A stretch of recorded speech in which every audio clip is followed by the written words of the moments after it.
Mike is about to get smacked. There. Okay, continue.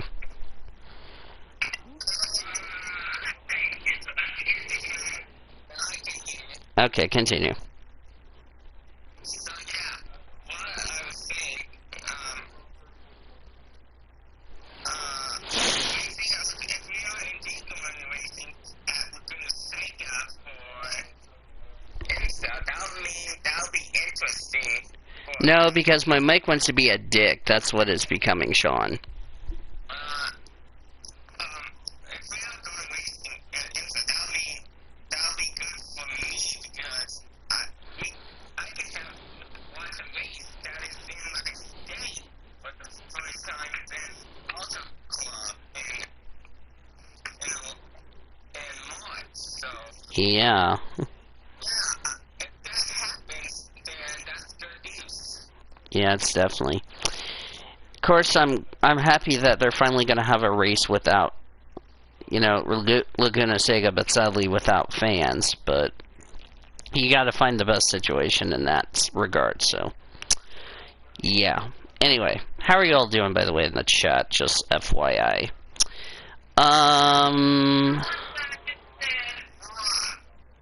Wait, what happened? Yes, you can blame my mic for everything that says the word I want to have Cody's boner. Subscion not accepted mine. Not accepted if Subscion does anything to me.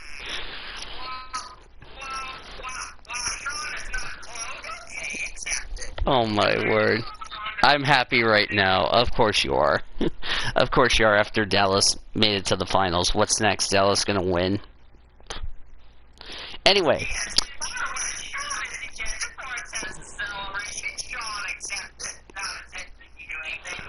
Now, the big change for the IMSA teams starting next season.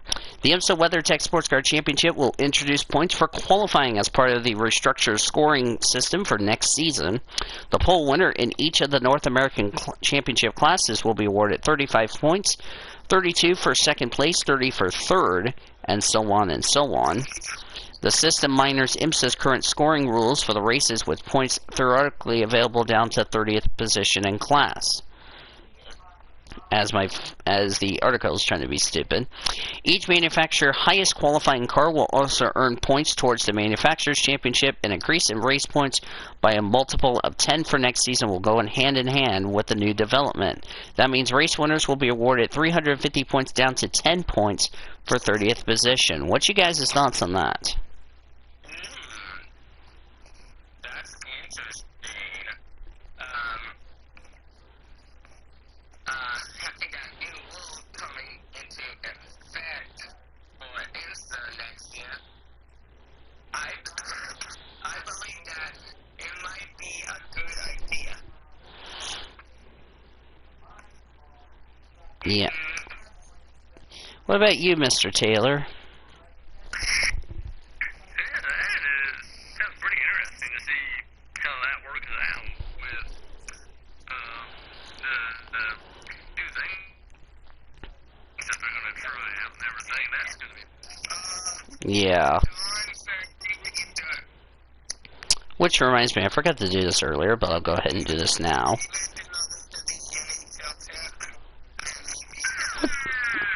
What did you...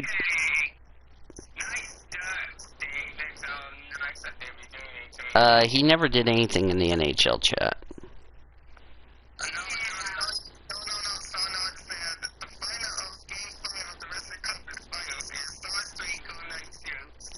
Wait a second. I want to look at the score, see if he...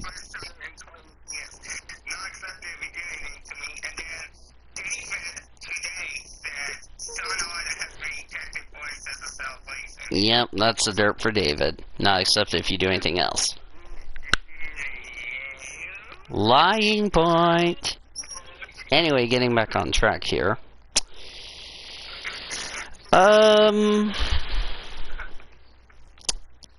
Oh yeah, FYI, this weekend is the 24 Hours of Le Mans. Of course, that endurance race is going on without fans, which the French people are lodging a massive protest where they are accomplishing absolutely nothing in that regard. No, they're launching a protest because they're offended that they can't even watch an endurance race, and now they're offended. Sorry if you're not following COVID-19 rules, but anyway, what do you guys think we're going to see at Le Mans? Now it's in September, not the traditional June.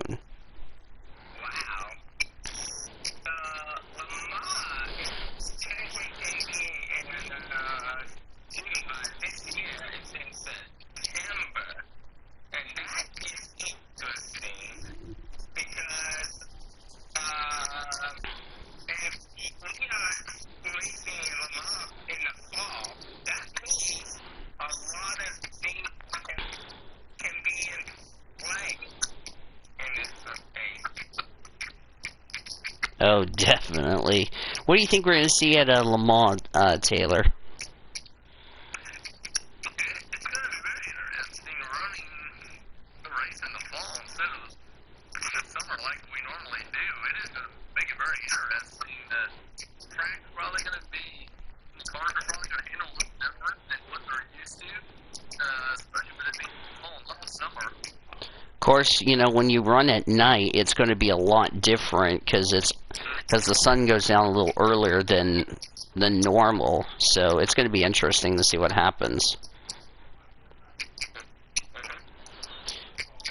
What about you, David? I agree with those sentiments. I think it should be interesting. Yeah. Which, by the way, the 24 hours of Le Mans, I forgot to bring this up. I'll go ahead and bring this up now. Any endurance races that involves 24 hours of Le Mans with IMSA teams will be on the IMSA podcast, FYI. I did not bring that up earlier this year, but just FYI. Getting back to the IMSA stuff, now that we got that out of the way, let's preview Mid-Ohio, because as Orman mentioned, we saw IndyCar, which we're about to recap IndyCar after we take a little commercial break to play our national anthem, which is Lithuania for Audra Varanauskis. What do you guys think we're going to see at Mid-Ohio? Is it going to be just like what we saw with IndyCar, which we'll recap IndyCar later on in the show? Because I have some announcements to go over. So anyway. Orman's already given that to me since he jumped the gun with a cookie. Alright, what about you?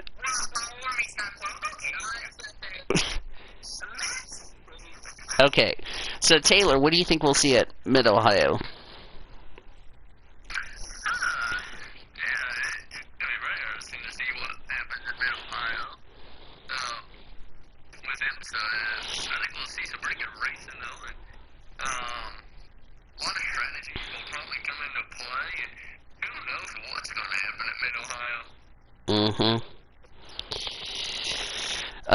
David Heller, since Orman's already given me his thoughts on Mid-Ohio, what do you think we're going to see at Mid-Ohio for IMSA? I think we're going to see what Mid-Ohio typically lives up to as far as the racing and everything else. That's our topic. Now, our topic, Nicole and Perry in the news center Discord chat. Excuse me, I caught myself. She said an October holiday. Not accepted if you do anything to me for that. Yeah. Anywho, I think our keys to the race is pretty simple. Just stay on course. The 24 hours is, if you have a problem, have it early in the race, not late in the race. And, you know, just take it easy, you know what I mean? So, hopefully it will have some fans, but we'll just have to wait and see on that. Go ahead, David. I think when we get ready to talk about the 24 hours of Le Mans, I think it's going to be, I think Le Mans and Mid-Ohio are both going to be really interesting races to watch in general. Yeah. Alright. I think that is it for... Excuse... What happened? Congratulations. Yeah. Anyway. Let's get to our final thoughts before we go to the PCSRA weekly show, which is next door. I'll start with Zachary Taylor. I'll start with Zachary Taylor for the final thoughts. Yeah, so I mean, IMSA had a pretty good weekend there that they just wrapped up, and I think they're gonna have some good racing to some good racing at the next few races that we're getting ready to go to for them, and I think they're gonna have some good racing happen, and really, hopefully we don't see any nasty crashes or anything like that. Yeah. Nathan Orman, final thoughts.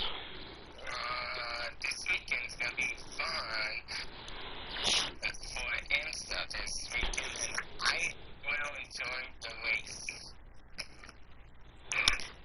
Alright, I think we're really excited. So we're gonna, as I got interrupted. You forgot about me. Oh, David, your final thoughts. I was gonna mention something and we'll get to that. Go ahead. The key thing to the race is who is going to really come out strong and come out on top this weekend at Mid-Ohio. I think whoever has the best strategy and the best plan to get out in front will win the race. And one final note, Sean Orr just said this in the chat. And Boyles, to answer your question, to answer that question, I caught myself. If the Stars can win the Stanley Cup finals, here's my answer. I hope they can. Is what Sean Orr said. Yeah, either them or I could see Tampa Bay winning. As long as it's not the Bruins, I'm glad it's not the Bruins, then we're fine. So, yeah, that's gonna be fun. Alright, normally we would say goodbye, but we are going to have the weekly show. But first, we are going to say the greatest thing on earth, if you know what I mean. So you guys can go up there to the weekly show, regular weekly show deal. And now, ladies and gentlemen, we now present you the national anthem of Lithuania.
And I bet Audrey Baranowskis is pretty excited to be a part of the national anthem.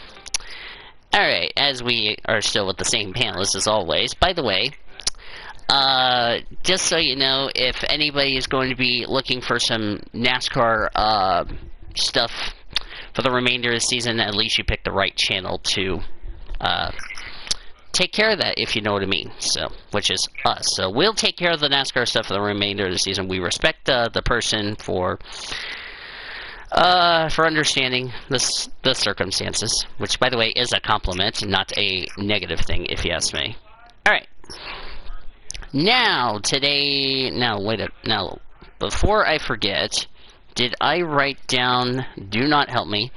Yes, I did. Okay. I'll get my thoughts on the big announcement as my final thought when we're done. So anyway, we're going to recap the following. We got Mid-Ohio, Mugello, Nürburgring, and Richmond to recap.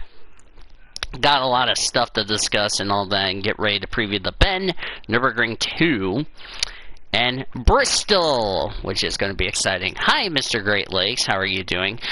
Great Lakes, I'm going to send you the entry list for Bristol, and you can send me your predictions when you have time. No rush. I think Discord cut him out.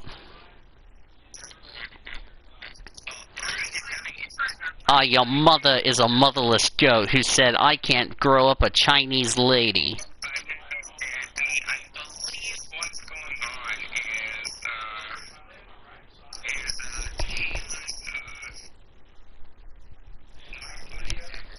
Yeah, fun episode. Oh yeah, wait till we discuss about the F1 race. That was really the big controversy part, which we'll discuss that in just a second. Wait till you hear the F1 recap. Okay, I'm working on Taylor's scheme at the moment. Okay, cool. Great Lakes is doing it fully clothed, not with fairy tale lots. Anyway, so No. Okay, he's going to say, okay, what Blue said is accepted, what David said is not accepted. That's what Great Lakes is going to say.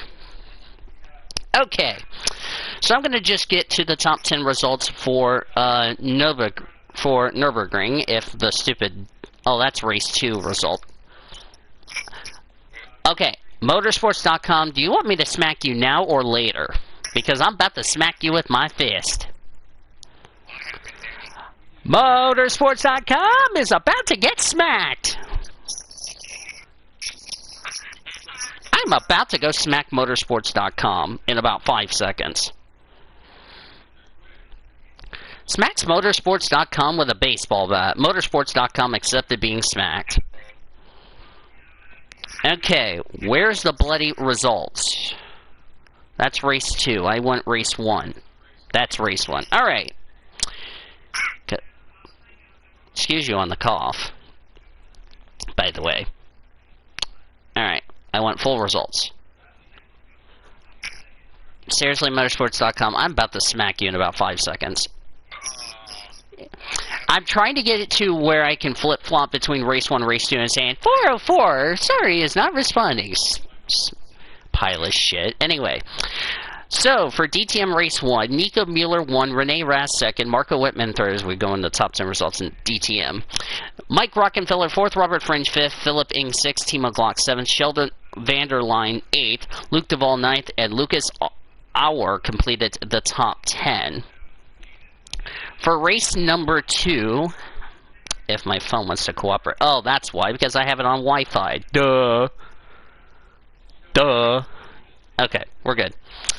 If I can get to... Okay, there we go. For race number 2, as my phone wants to be a derping grandpa. Okay, phone, do you want me to smack you now or later? Anyway. Robert Fringe won race 2 in DTM, Rene Rast second, Mike Rockenfeller third, Luke Duvall fourth, Nico Mueller fifth, Sheldon Vanderline sixth, Jamie Green seventh, Jonathan Aberdeen of South Africa eighth, Marco Whitman ninth, and Philip Ing completed the top 10. Moving over, as somebody just messaged me, Taylor's Wi-Fi went out. AF. You may now press the letter F for Taylor. AF. Okay? Moving over to Formula 3, since... Wait a second. Did Orman not put in the result? Okay, he did. I was about to get ready to say, did you not put in the results for Formula 2? Okay, that is accepted, Sean. Great Lakes. What Blue said is accepted. What David said is not accepted. Anyway. So the top 10 results for the finale for Formula 3. Frederick Vesti won, Jake Hughes is second, Theo Pachari third, Liam Zindelli fourth, Enzo Fittipaldi fifth, Logan Sargent sixth, Alexander Zomalar seventh, David Beckham eighth, Sebastian Fernandez ninth, and Liam Lawson completed the top 10. The top 10 results in race 2, Liam Lawson won, David Beckham second, Theo Pachari third, Enzo Fittipaldi fourth, Richard Vesculer fifth, Jake Hughes is sixth, Oscar Bistrati, who becomes your 2020 Formula 3 champion and will get promoted up to F2 next year, he finished seventh, Sebastian Fernandez eighth, Frederick Vesky ninth, and Alexander Zomalar completed the top 10. Congratulations to Oscar Bistrati on the championship. The top 10 results for Formula 2, here's the feature race. Nikita Mazepin got the win, Luca Giotto second, Luis Delatraz third, Felipe Jurgovic fourth, Mick Schumacher fifth, Christian Lundgaard sixth, Yuri Vips seventh, Adrian Makalov eighth, Marcus Armstrong ninth, and Gian Dolova of India completed the top 10. For the sprint race, Christian Lundgaard won, Luis Delatraz second, Yuri Vips got his first podium in third, Mick Schumacher fourth, Ganyuzo fifth, Cal Malott sixth, Jurien Delaval seventh, Marino Sato eighth, Robert Schwartzman ninth, and Roy Nissany completed the top 10. Can anybody still hear me? I think Discord cut out for Ormy for some reason. I don't know why. Hang on, let me leave the deal and come right back. Alright, can you guys hear me? Okay, can you hear me? Okay. I don't know why Discord's being a derping grandpa. Okay. Then we go to the F1 race for the Tuscan Grand Prix. And I don't need help with the results, but I can find them myself. Let's get to that, which was a 59-lap race, which is interesting. First incident of the race, contact with Pierre Gasly, Max Verstappen, Pierre Gasly brought out the first safety car for an incident in turn number 3, which they made contacts. Somebody ran the back of Verstappen, damaged the gearbox. Gasly beached in the gravel trap. Their days were done. And then the biggest controversy on the restart following the safety car, where I don't know where the safety car line is, but Bottas was controlling the field, waiting for the green flags to come out. We had a lot of ARCA braking with Antonio Giovinazzi running in the back of somebody. Got Carlos Sainz, Kevin Magnussen, Nicholas Latifi, and Esteban Ocon involved, which brought out the first red flag of 2. Their days were done, had a lot of debris on the front straightaway. Those drivers were asked to see the stewards after the race for that little incident. Then then we had another safety car with with Lance Stroll blowing a left rear tire. He spins, goes in the gravel trap, slams the tire wall, brought out not only a safety car but another red flag, and brought up a dramatic restart, which the race took a little over 2 hours to complete, which is fine and all that. But at the end of the day, sadly, Lewis Hamilton ended up winning the race. So the top 10 results for the F1 race were Lewis Hamilton, the winner, Valtteri Bottas second, Alex Albon third, his first podium in Formula 1, Daniel Ricciardo in fourth, almost got his first podium with Renault, good job for him, Sergio Perez, which we'll talk about in the top story news, he finishes in fifth, Lando Norris sixth, Danny Kvyat seventh, Charles Leclerc eighth, Kimi Räikkönen ninth, Sebastian Vettel completed the top 10. The only two other finishers were George Russell and Rowan Grosjean, and everybody else was out of the race. How chaotic was that F1 race? So chaotic, it was even chaotic than what we saw at Monza. As Cody is here. Hi, Cody.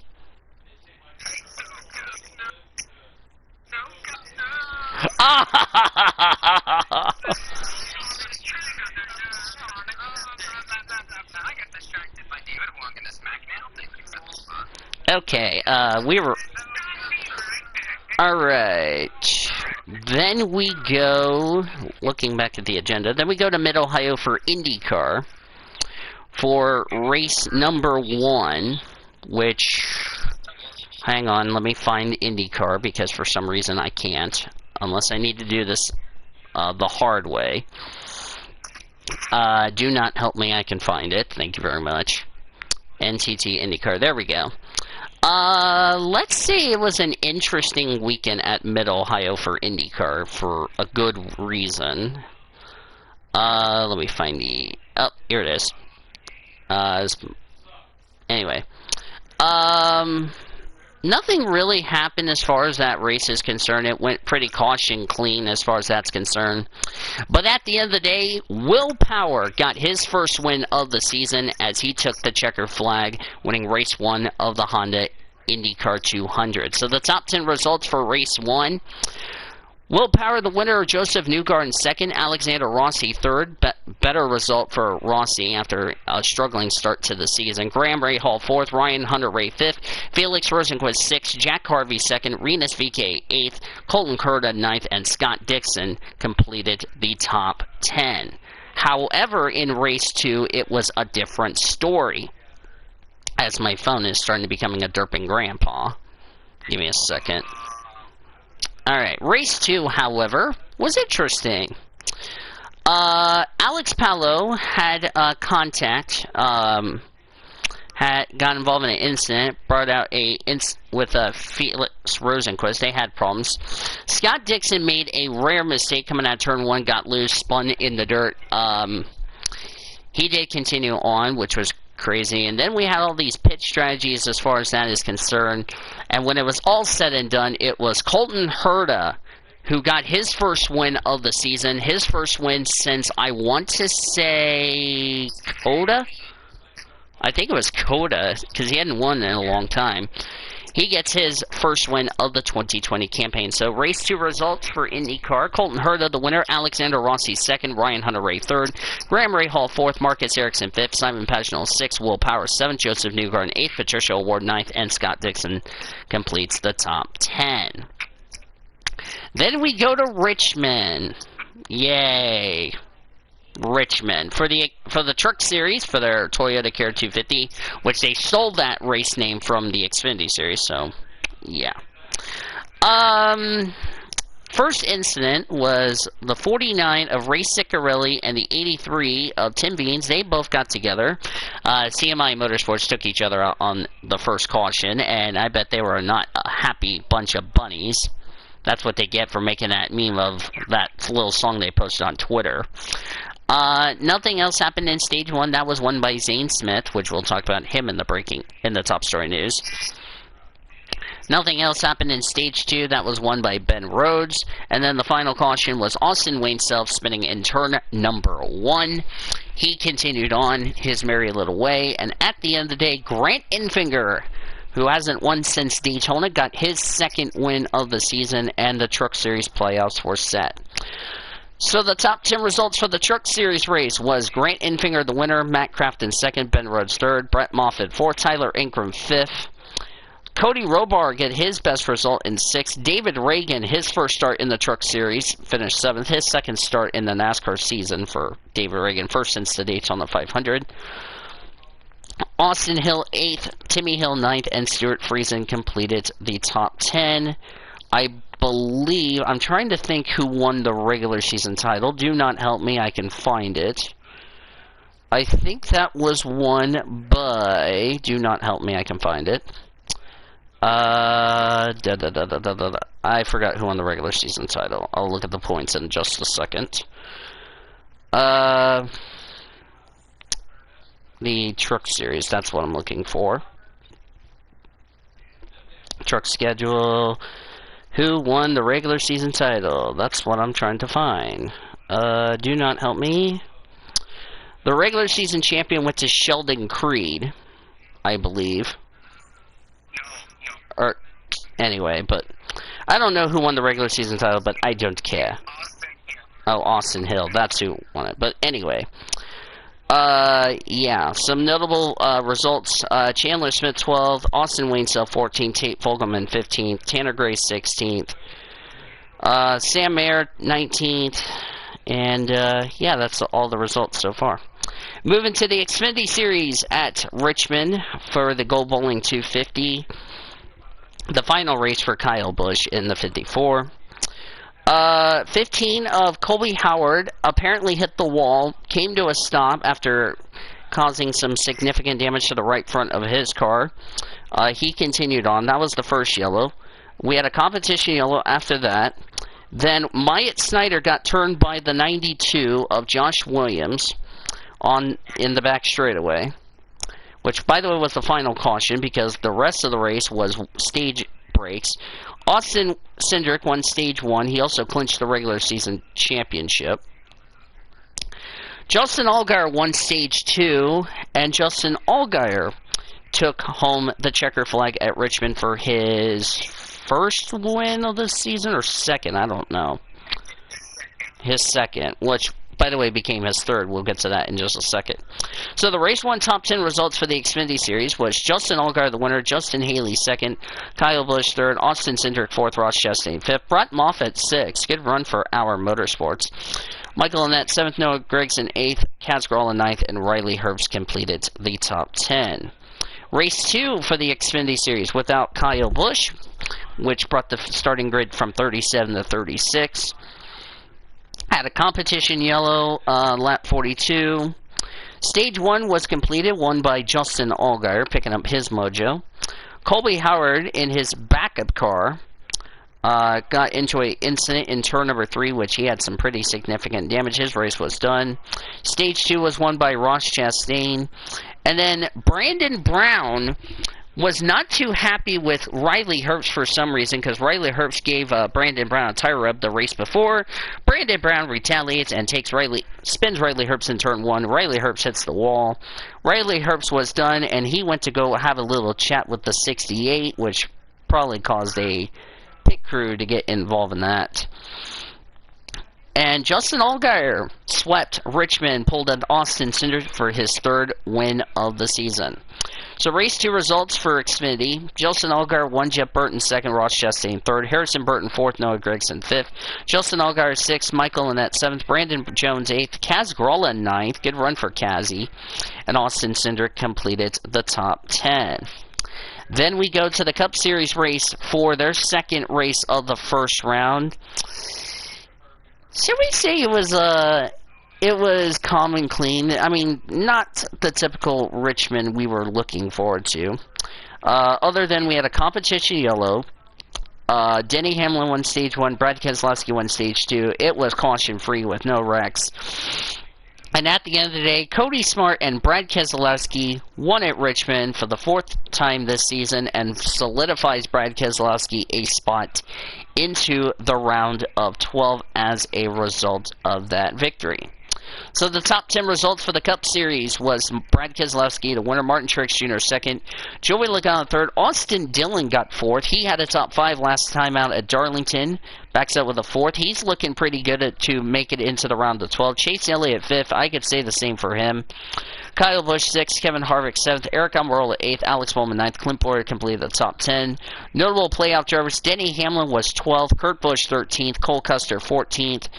Matty DiBenedetto got 17th, Ryan Blaney 19th, and William Byron was the lowest playoff driver in 21st. So, panelists, I have a question to ask you all, and that is this. What were you guys' thoughts on the whole weekend? For NASCAR people, what were your thoughts on Richmond? And what were you guys' thoughts on Mugello, Nürburgring, and do not help me, I got it, Mid-Ohio? What were you guys' thoughts? I'll start with David Heller.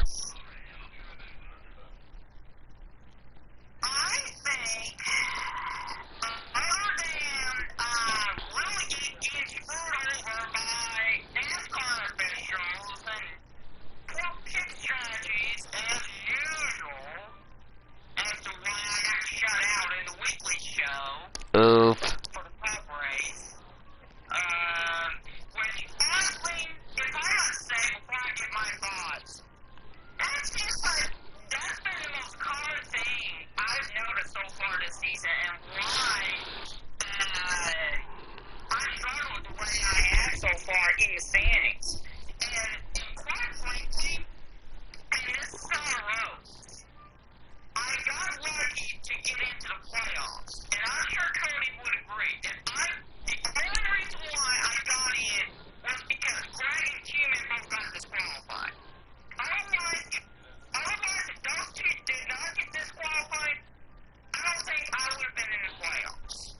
And quite frankly, even I would probably say I don't deserve to be in the playoffs because I struggled so far throughout much of this year as far as the standings and that. So,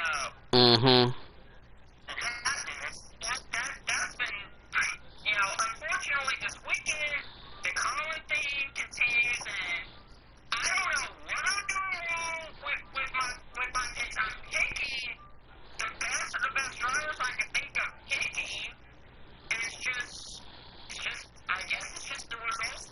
You're just getting unlucky is what you're trying to say. Yeah, But exactly. as Cody but as Cody said to me, and he brought up a very good point, which we'll get to predictions in just a second.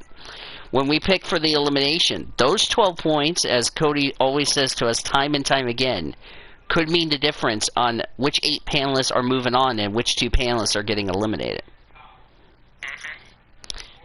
Okay. I'll give Nathan Orman his thoughts on the weekend. The weekend was interesting. It was a chaotic. I thought Mangello was exciting because we saw it in all 3 races. It's exciting, but also chaotic for all 3 FIA series. And that was something we did not expect going in the weekend. Everybody said, oh, it was going to be a boring race. Guess what Mangello said? Hold my wine. We got it. And Mid-Ohio was interesting. And then Richmond was, that's not being optimistic of Richmond to be a boring weekend. But, and that's an all-white weekend for me.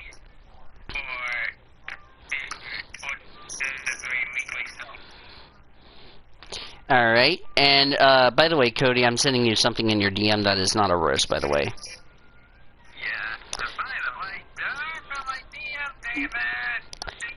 By the way, are you done for... Wait, are you done... Oh, cool, you're done for the day, so that's why you made it. What's your thoughts on Richmond, Mr. Cody? So,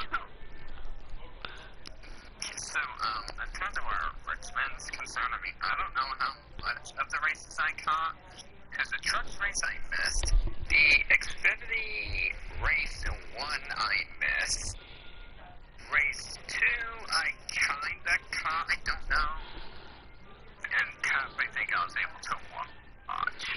So, unfortunately not going to be able to rate the trucks race. All I heard about that one was that there was someone leading like for so many laps, and then last lap passes happened. In terms of, and it was a pretty decent bound who got into the playoffs, and something I found at the finishing results, which is a little shocking, is how bad Derek Rouse did. The short tracks are usually his forte. Yep. And that really put an end to his season right there. Yeah, and Derek Kraus got 2 of my predictions wrong in my playoff deal, and I'm really mad at him, so I want to go smack him right now. Yeah, that's what I did. He was ejected from Georgia. Not accepted. Anyway, yeah, that was a bit of a shocker. I almost decided to get a shot to stay away from, like, maybe. But yeah, I probably should have picked him. Yeah. For Xfinity, it just seemed like whatever happened in race 1 will affect how you do on race 2, and somebody that really got screwed. I'm not allowed to slap anybody. I already know I'm not allowed to slap girls because I hug them. My female drivers I always hug, so. Continue on. Okay, yeah, so there's that. And then, I mean, Cup was a little bit boring, except there's some battle in the front. So I'd say 50-50 on the action on Richmond. Yeah. there, but stage 3 was hilariously boring because we had no caution, which I think that's the second or third time that happened at Richmond stage 3 as of late. Mm-hmm. Anyway, we kind of expected a boring finish anyway. And at Richmond, we should also know that in short tracks, hard to recover from penalties. And I mean, Austin recovered okay, but Denny Hamlin, oh my gosh, I don't know what NASCAR did to his car after he got penalized, but I think he was just struggling with the handful, but asked the officials yeah. after the race. But the good thing for Denny Hamlin is that, you know, he had enough playoff points to fall back on, and he already got stage points, so he automatically locked himself a spot into the next round of the playoffs. So, you know, he can afford a bad result since he's locked in. He doesn't have anything to lose. Yeah, and he can also afford a better result at first. Okay, right now, like Keselowski, Hamilton, and Harvick all can afford a bad result at first. So Mm-hmm. I can basically say the same to Joey Logano since he's 50-something. Yeah, I could say Joey Logano, I think after stage 1 will be more than likely locked himself a spot into the next round. Which reminds me, let me pull up the playoff standings going into Bristol. Because what Eric Eastep said is that for some drivers, you know, they need to avoid having an incident, because if you look carefully, I think the battle is going to be between where Kyle Busch is all the way down to Ryan Blaney. So, because Kyle Busch is only 18 points ahead of the cut line. Got Almirola 7, tied with Kurt Busch. Clint Bowyer holds the final transfer spot, which he's 3 above, because he is the transfer guy. Byron's only 3 back. Custer's 8. I could see those two having a good run at Bristol, because we saw in the spring race how good they are. But I think, and to Cody's point, you know, 2 drivers possibly in a must-win situation, which we can all agree, Matt DiBenedetto and Ryan Blaney, unless they unless they start getting a win at Bristol, they're not going to make it in the round of 12. I mean, Matt DiBenedetto, it's not a big surprise, you know what I mean? But Ryan Blaney is, because I didn't expect the 12 to be eliminated this early in the playoffs. Yeah, I mean, I didn't expect Ryan Blaney to possibly be eliminated after the round of 16. I expected him to go probably, I don't know, round of 12 or round of 8, but not out of the round of 16.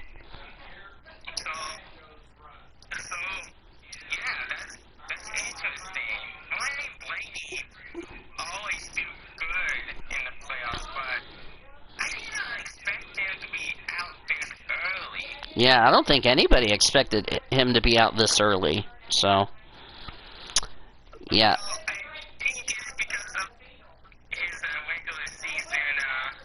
I mean, if he would have had more wins earlier in the regular season, he would have not been in the position he's currently in, so. Yeah, but he only has 1 win at Talladega. Yeah. Alright. Yeah, and Blaney had to respect the officials after Darlington for giving him a 10-point dog, which already made him start below. Yeah, you do bring up a good point, Cody, because what would have happened if he didn't get a 10-point dog? He would have been in a different scenario as far as that is concerned. Yeah, because all he probably would have needed to do was just get as much stage points as he can. Mm-hmm. Probably get a top 5 finish, and that would help him advance. And stage points is critical in this round, because that's going to be the difference who's moving on and who isn't after this weekend, so. Alright, let's rate the weekend. Since I know Cody is not going to rate the Truck Series race, let's do Orman. What would you rate the Global on a scale of 1 to 10, starting with Mid-Ohio? Mid-Ohio, I would give it a solid 7. Mugello, though, I would give it a 9 because, man, it was exciting all weekend long for FIA at Mugello. And I hope that they will keep Mugello on the circuit on the calendar. I would like to see that race be called the European Grand Prix at Mugello in the future, because that was a thriller. Nürburgring, for you?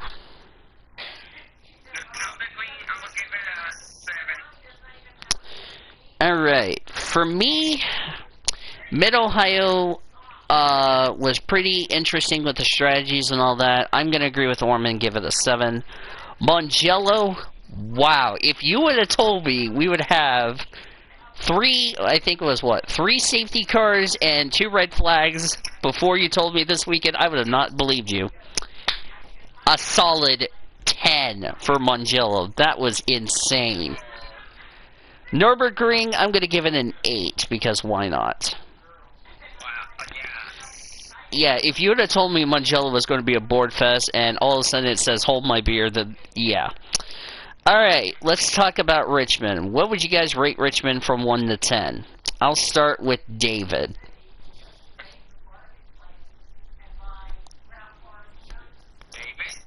David, are you looking at the end of the world, or are you looking at somebody who's not clothed outside by the name of Zachary Taylor? Taylor accepted, mine not accepted. If Taylor does anything to me.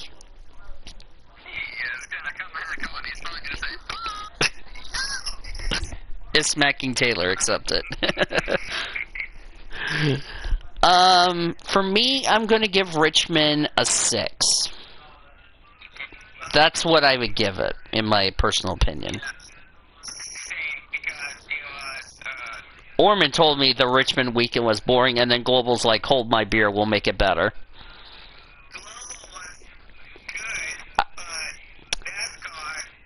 Oh, everybody's saying, yes, it was a good race. I'm thinking, like, why?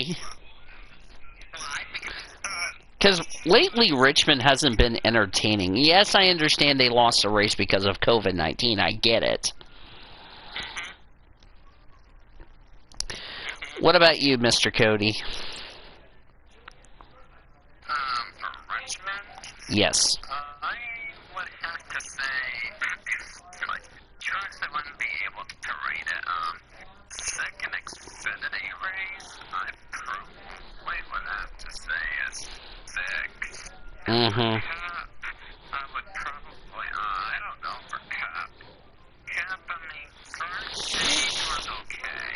Second stage was, well, I got a little bit better. Stage 2. Stage 3 was very boring, so I'm probably gonna have to give it a 4. Ooh. I would have given the Cup race a 5.5, 6-ish. That would have been my goal. Alright, so let's get into the top story news. We have a ton of news, so bear with us. Starting with the big announcement, Sergio Perez will not be returning to Racing Point, which will now be called Aston Martin in Formula One next year. There has been some talks that he could be going to McLaren for IndyCar. What is it? Oh, welcome back, David. We'll get to David's rating in a minute. But what were you guys' thoughts on McLaren possibly signing Perez for IndyCar?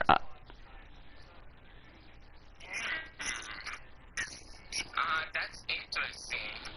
Seeing that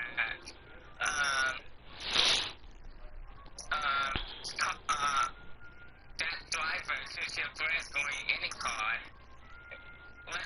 I hope he does well in IndyCar, and I hope his success keeps going.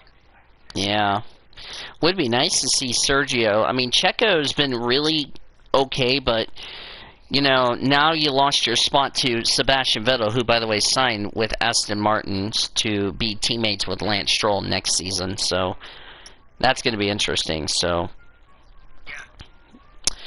Staying on IndyCar news, today it was announced that Sebastian Bourdais will be driving AJ Ford's number 14 for the remainder of the season and full-time in 2021. That's the big shocker, I think. Alright, by the way, David, what would you rate Richmond on a scale of 1 to 10? I would rate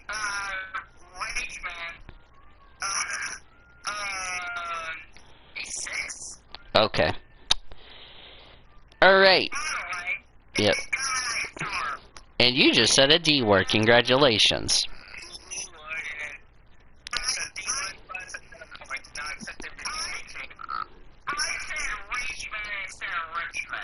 By the way, David, you know the best part is you've done that on my stream. Congratulations. Yes, it is. Another D word. Oh no, the raging is back.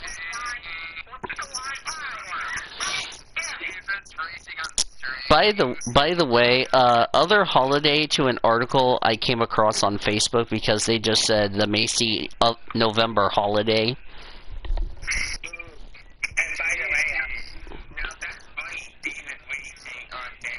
Yes, it is. From Adam Stern on this next topic we're going to discuss. Camping World Holding today will announce that it will change the entitlement brand of NASCAR's Truck Series back to Camping World after a 2-year stint with Gander RV. Yeah, I wish they would have just left Camping World alone. That would have been my guess. Instead of just saying Gander RV and Outdoors, because that's like a mouthful if you ask me.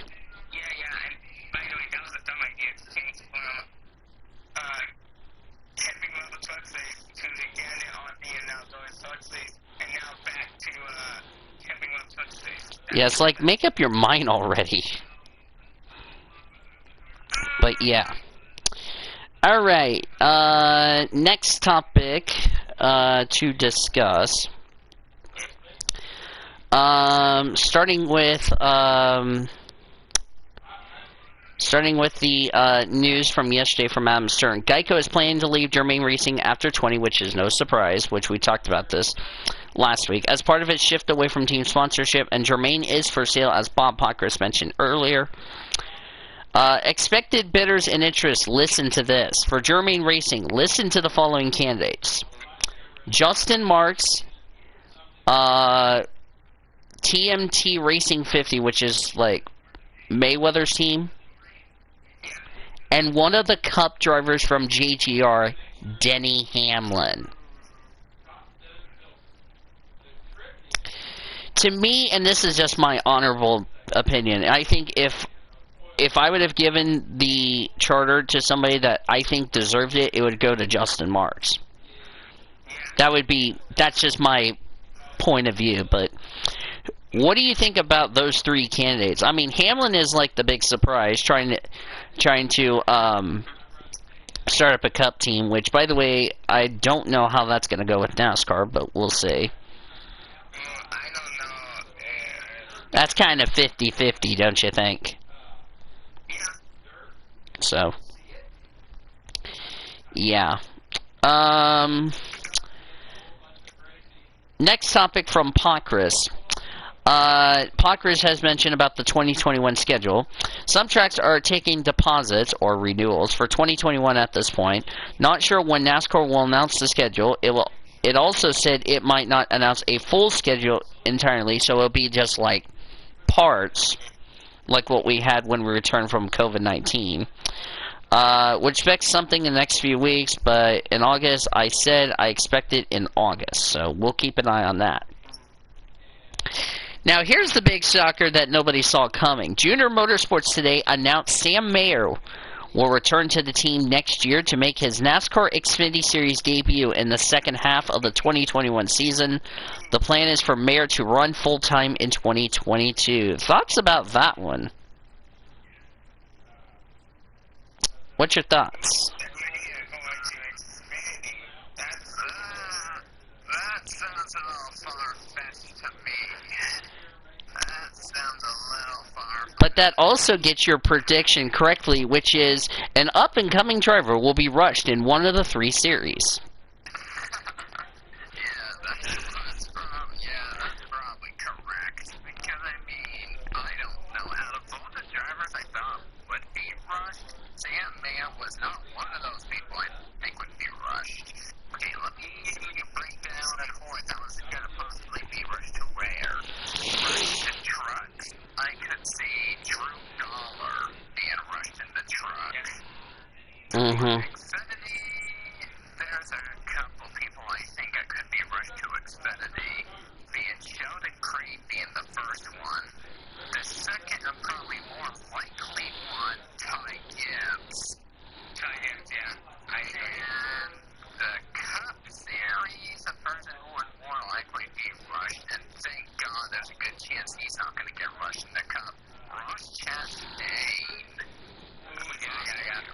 Yeah. I'm really glad they're not going to rush him. At the same time, I'm kind of nervous that they're going to rush Justin Haley. I was surprised they were trying to rush Haley Deegan to drive in the Cup Series. I'm thinking to myself, no, because she said she's staying committed to what she said, which is not getting rushed. So, it's like, nice try. Yeah, I mean, like, sponsors get you very far, I'll say that at the Mm-hmm. very least there, and that's kind of fair in terms of offering Deegan a cup ride, but come on, be more realistic, and maybe could have tried to persuade her to race a truck. But other than that, that would have been a no. Yeah. Deegan is planning to make a truck series. Yeah, she said she was going to run Truck Series probably sometime next year, because if they don't get something going this year, I think her focus is probably, you know, to focus on ARCA, because she also has to run some pilot challenge races after the ARCA season's done. So,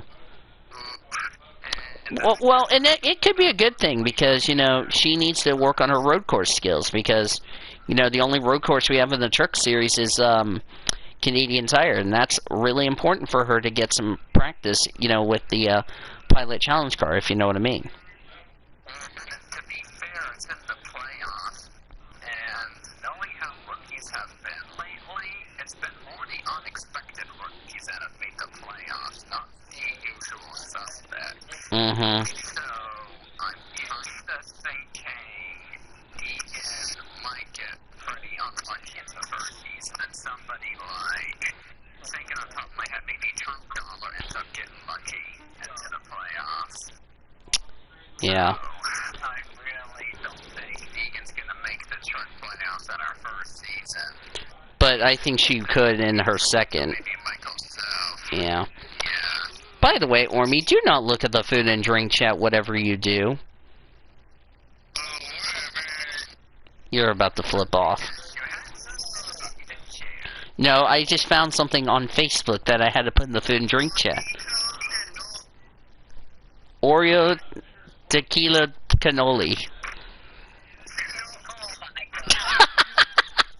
I saw that one coming 3 seconds away. Okay, so here at Sam Mayer, I'm thinking like, whoa. Hold the phone. Yes. That's Armin. We got some breaking news.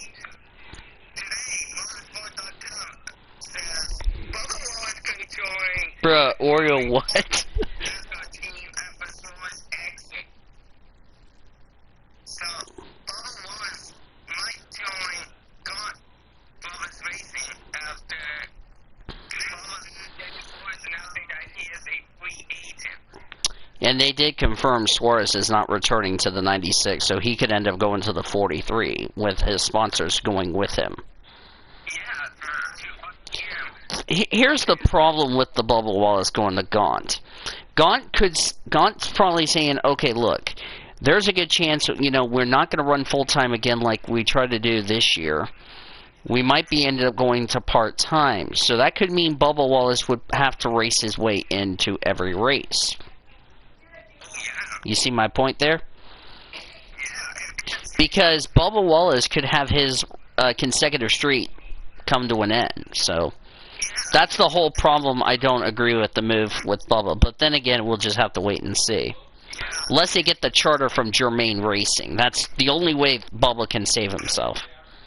Yeah, and also, it's going to be interesting to see how sports performs for Richard Petty Motorsports in the 43 car. Mm-hmm. 23, huh?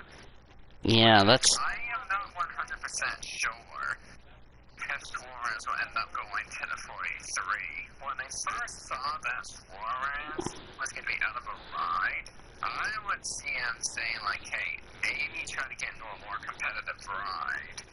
But here comes the big issue. The most competitive you can possibly get realistically for Suarez would probably be JT Daughtry Racing. Because I think there's a very good chance that Ryan Preece Yeah, is no, going And I read something on Twitter like a couple of days, and one of my followers I'm following said that, are we forgetting about Ryan Priest possibly could be leaving that 37 team? Because there's been little to no rumors about him in the last few weeks. Yeah, and last we heard about rumors that Ryan Priest said he would be going to Xfinity for Storehouse Racing. So here's what I'm thinking. Ryan Priest, regardless of what the rumors say, he's going to be out of 37, and here's why. Because comparing him and Daniel Suarez in the 96, there has been some time where Suarez was even ahead of Ryan Priest to even be playoff eligible if they were to win a race. I'm pretty sure with a much humiliating performance with 37 and a slight improvement on the 47, they should probably rethink who they hire in the next season. And since Noah Braxton's out the window, I'm thinking somebody like Daniel Suarez could be a good candidate. Yeah. To sign there. So he would race in the 37. Ryan Priest to Xfinity. The 96, I think I might have to agree with you that depending on the sponsorship situation in which Wallace does have a good sponsorship, they might not be able to run full time next season. So Yeah. I'm sure what they might be looking for is two things. One, get into a technical alliance with Jokic Racing for Pete's sake. And two, sign somebody with a lot of sponsors to realistically run full time in the 2021 season. Yeah. There's a couple of good candidates out there who have a good ton of sponsors, like maybe try to offer Michael Annette to go back to the Cup Series because he always has Pilot with them, and it's always there full time. So maybe Annette could experiment with the 96 as one person you could choose. Another person I think they can possibly choose. Yeah, Bubba Wallace is a good option, but chances are he's going to take the 42. Yeah, but we'll just have to wait and see, if you know what I mean, so. Yeah, for sure. Have to wait and see on that one, unless they extremely rush somebody to come, like, say, Zane Smith, for example. Yeah.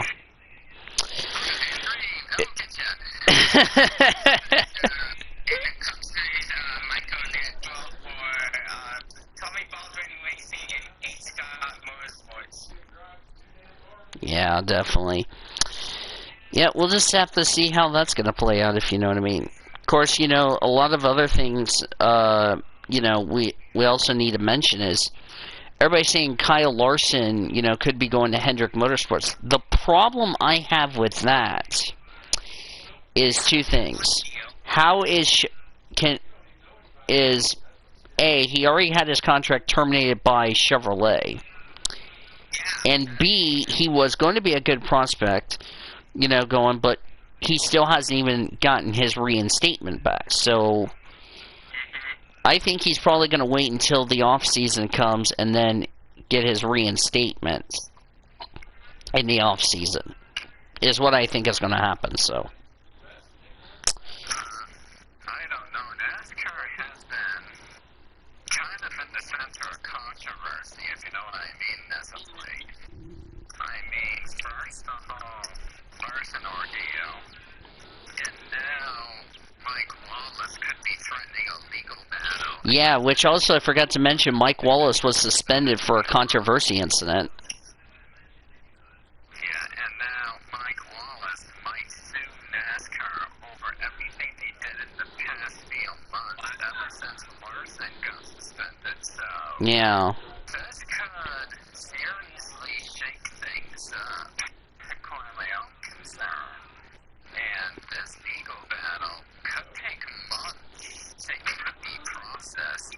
Because if I took an APUS government course, I know how long it takes for cases, especially in the Supreme Court, to be processed, and it can take years in some scenarios. Mm-hmm. So, I mean, no other thing government ask me. Yeah. In terms of where, like, what was the question again about Larson and Chevy? Like, Yeah. for a long while, for a very, very long suspected that Hendrick was gonna pull the ripcord and say, like you, Chevrolet, we're going to sign Larson at a 48, and that would have been the end of it. But, I mean, like, what else Hendrick got to lose at this point? Because other than Elliott, they barely have been having any success for Hendrick Motorsports. Yeah, he's still get on here and there the other drivers, but that's about it. They barely contend as much as Elliott. So, to me, I just thought, like, what else you got to lose? Sign Kyle Larson to the 48 and just be done with it. So, I exactly don't understand why Hendrick, who has defended Larson ever since the start, now to the point to where they might not even sign him. Like, bruh. So, something that might happen is on top of that legal battle. Something that I might have to ask you guys is would Kyle Larson consider joining in on the legal battle beside Mike Wallace? Yeah, definitely. Okay, forgot to mention, and of course, you know, not only that, we also had that with Lewis Hamilton with the t-shirt he wore after he won the, Tuscan Grand Prix, which I don't think it went well with a bunch of people. Yeah, it was investigation. Yeah. We'll see how that's going to turn out, but my assumption is going to be Hamilton's probably going to get fined. That's what I think is going to happen. So, alright, let's see here.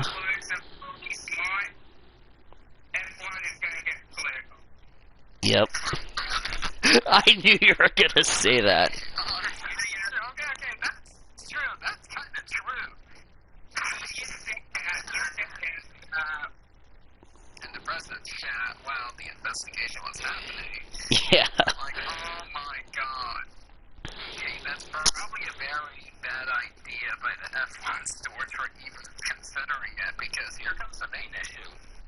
There's people in the UK that are also encouraging movement for racial justice, so that might put an issue in with F1 and the FIAs. So, Yeah. Speaking of F1, we'll get to some F1 news later. might have some explaining to do later. Yeah. To supercar news, which Fitzy wants me to put this out.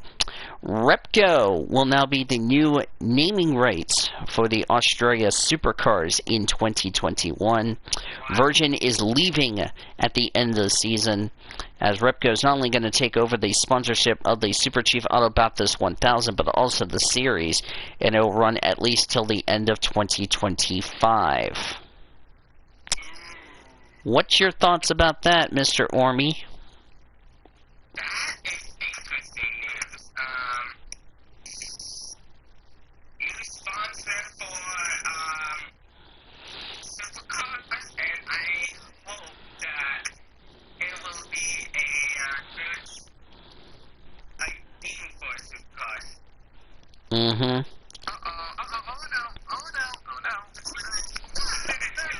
Oh no, it's Taylor. Me neither.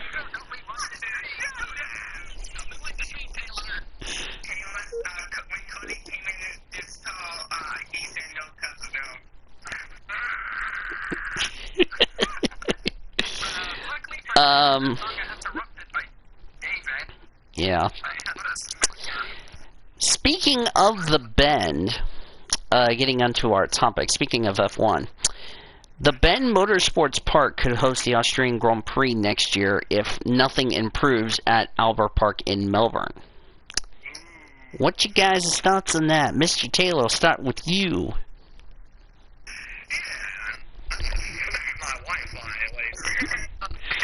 Taylor has joined his insanity train. Oh, lordy. Sean in the YouTube chat.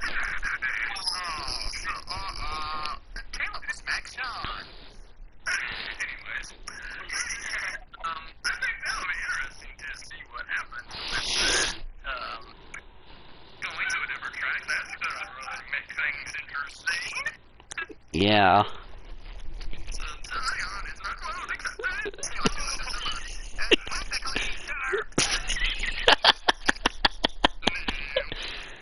Yes, you did, because Cody said not accept if you do anything to him. So. Wait, Taylor. That's a derp for Hannah Montana, who says I am not clothed.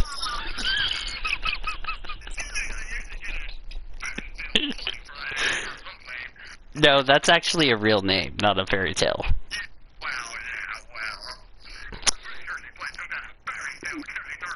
No, she was actually a real character. No fairy tale.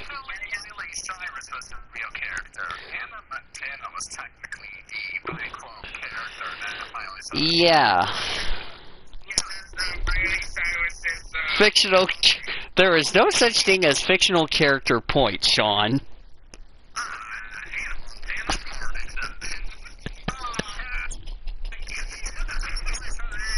Yes.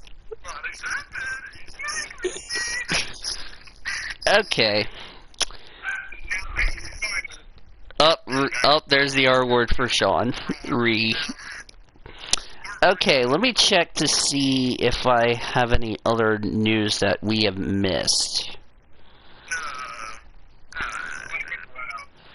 I know the Ben's getting 2 races to make up their enduro, so yay for them.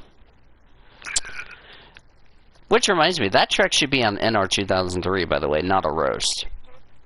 Somebody needs to make the Ben. I swear to God, if nobody makes the Ben, I'm making it myself. Fully clothed and not with fairy tale wives.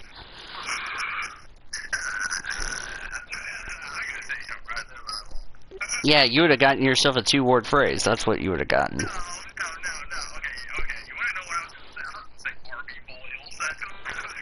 Technically, that should be a fairy tale point for you. What happened? I sang the 5-letter word. Here it is, 2-letter word.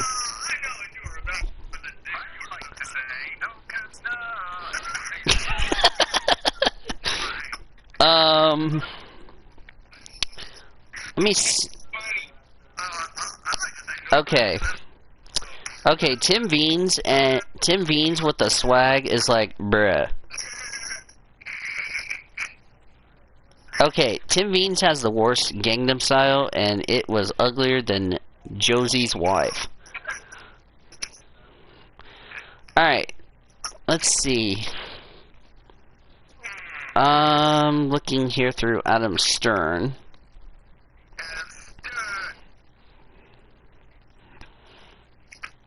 I think that is... Oh. This from Adam Stern. Bubba Wallace would have between 15 to 20 million in sponsorship for 21 if his partners join him at a new team and renewal, sources say, but not clear if RPM Motorsports agrees with terms of the split. DoorDash will become one of the biggest sponsors in NASCAR if it renews. So there you go. We'll see how that's gonna go, if you ask me.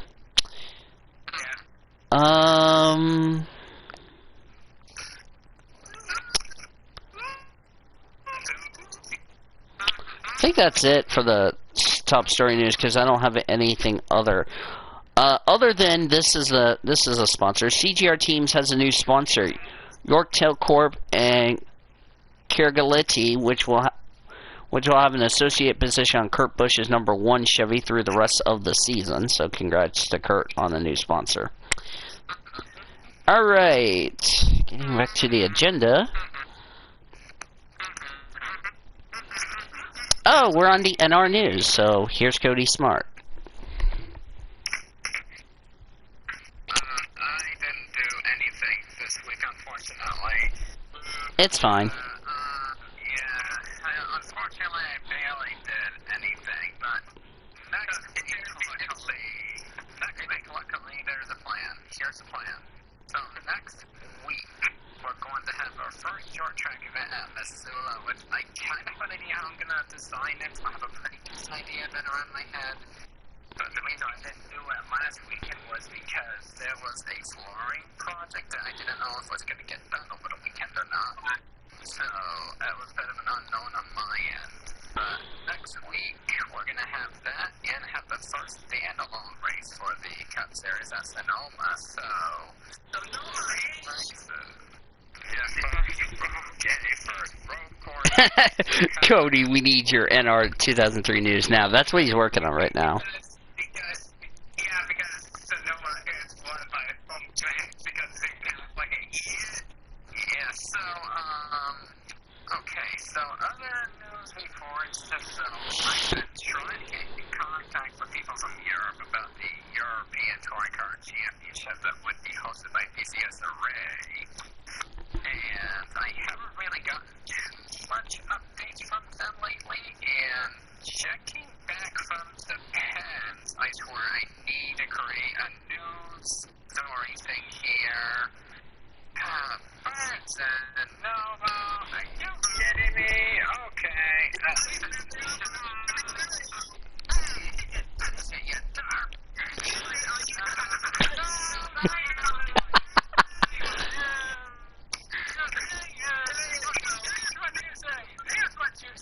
You would say, are you kidding me? Blah, blah, blah. I'm gonna finish it off. Get me on the board. So,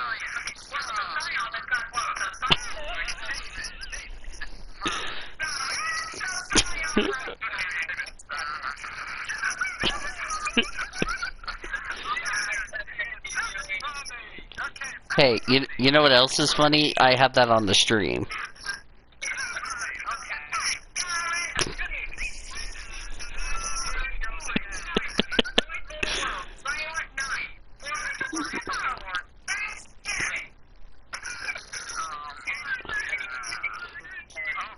Continuing on, Cody. continuing on for the European Touring Car Championship, which we will not intend to have a title sponsor for, but we could get sponsors for like the blank British Grand Prix or the blank Belgian Grand Prix or something like that. Because here's what's going on.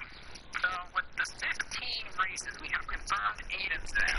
If you do not recall, the following tracks are Monza, Nürburgring, Silverstone, Brands Hatch, Circuit de Paris, and Madrid. Lately, there's been a couple of other tracks that could be confirmed. One of those tracks we're going to confirm is that we are going to have the Model 24 ring in Estonia.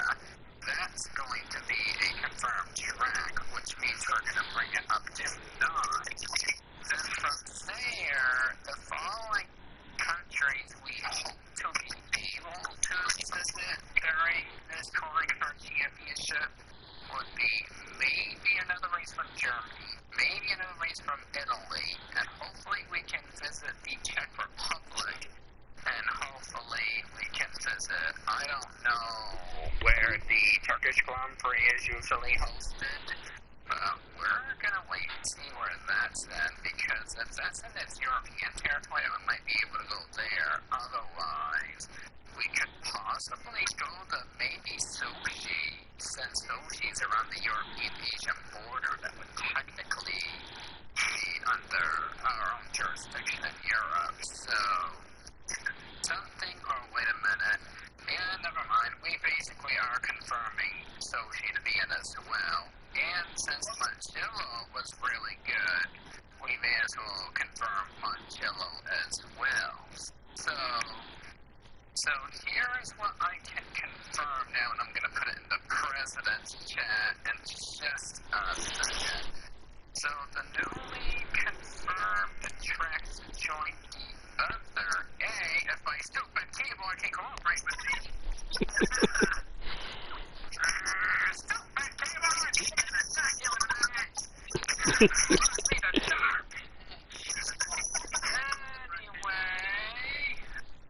Anyway, and I will say something about all that, so nice trying, Taylor.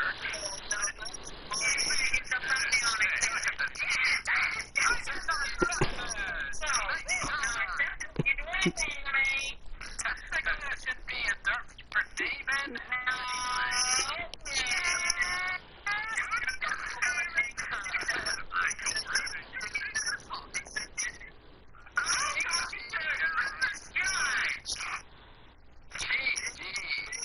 Continuing on. Yes, moving on. So on top of the 8 confirmed tracks, here's what I'm going to confirm to be the remaining tracks of the schedule. Ooh, there's one track they haven't confirmed yet, which I am going to confirm, and hopefully I don't burp. If he does derp on my stream, I'm gonna laugh my ass off, not except if you try anything.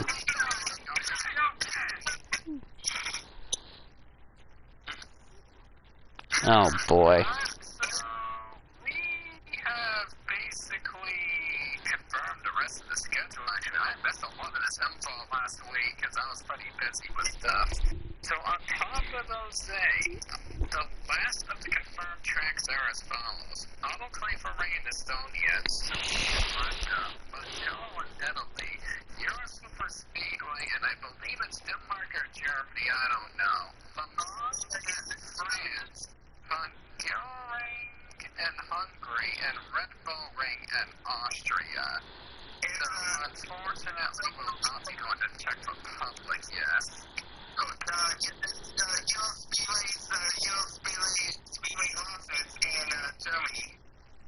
Hmm. Okay, thank you for clearing that one up. So yeah, so that will be all of the tracks confirmed. Now, to recall, we're hoping to have like a 25 full-time car field, and the types of cars, like we've been discussing about that, but hasn't been the main topic till recently.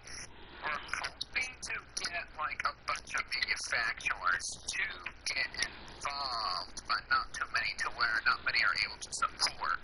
So the candidates for the manufacturers are as follows.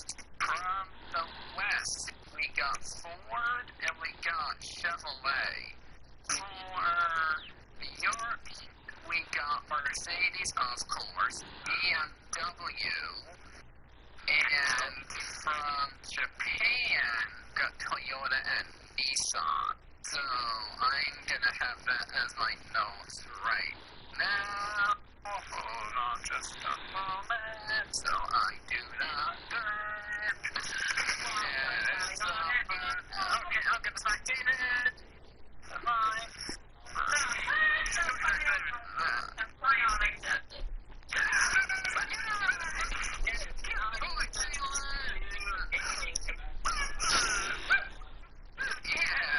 Taylor.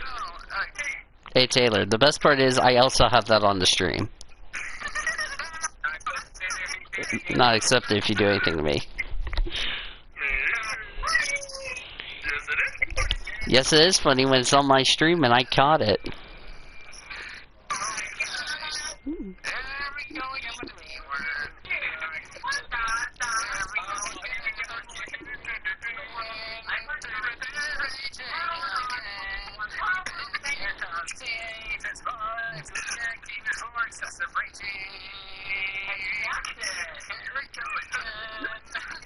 You just accepted your own roast, David. I got that on the stream too.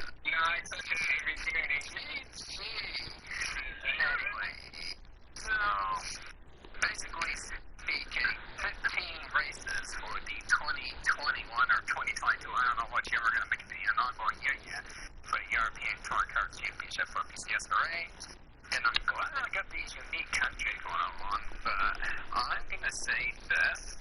It's unfortunate that the negotiations with Czech Republic fell through, at least for the inaugural season.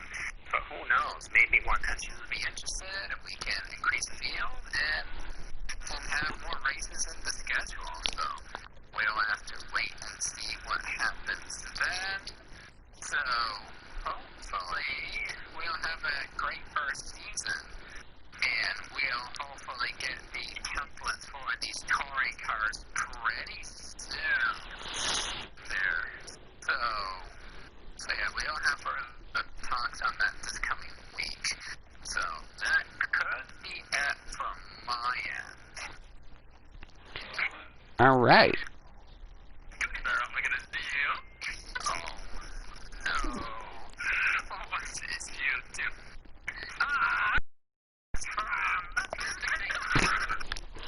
I saw that coming. Oh, dear Lord.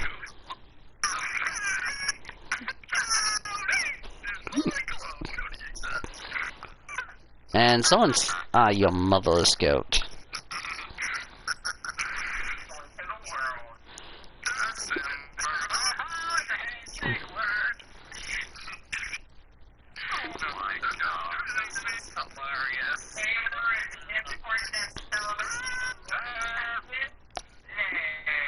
Line point.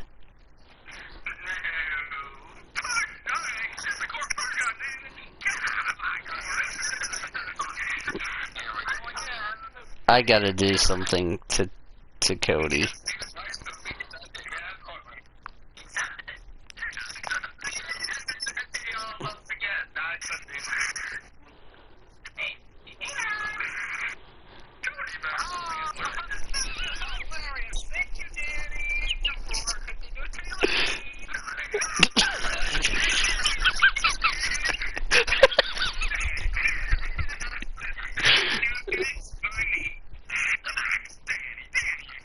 What about the father, Voiles? Oh, good lord. I am not the father.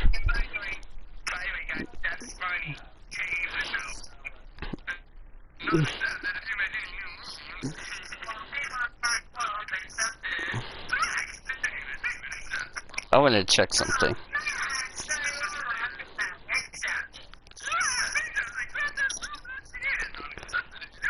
But wait, there's more, Sub-Scion.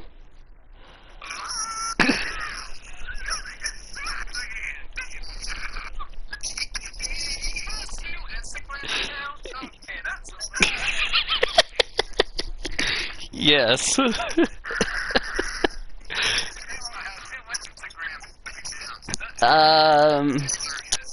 Yes it is.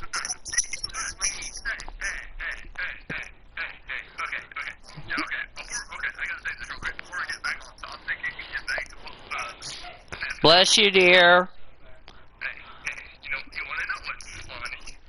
What is it?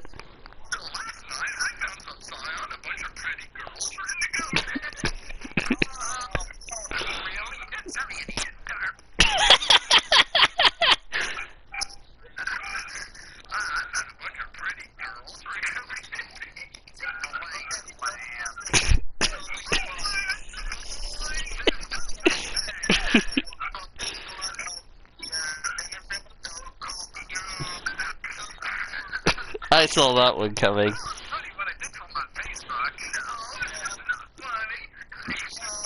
It would be funny if Taylor did something to sing a Kumbaya. Off topic, your old grandpa's. Oh, good lord. Okay. I don't think I have anything for PCSRA other than I found out Hannah Smith is a monogas driver. So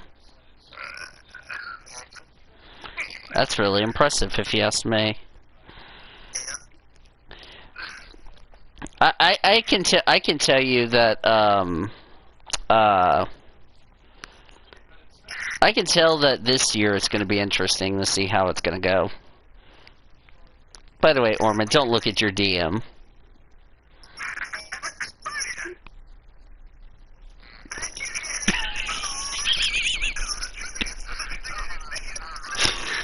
By the way, that was not. By the way, that was not from your.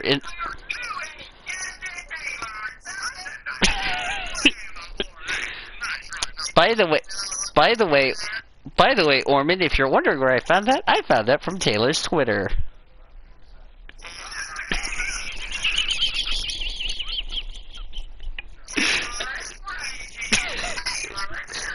This is fun. I'm triggering a Taylor.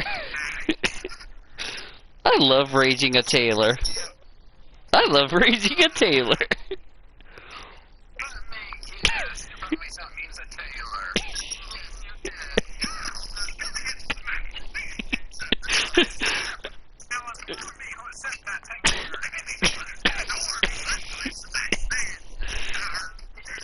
Yeah, because you posted on your Twitter account, so.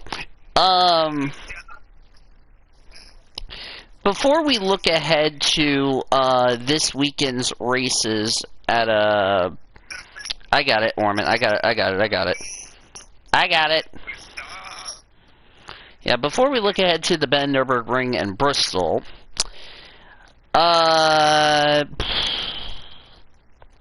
we...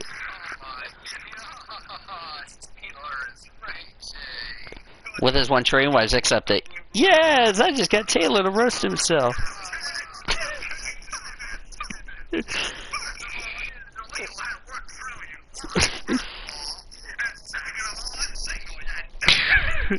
Oh, Subsion and I will fix that problem for you, Taylor.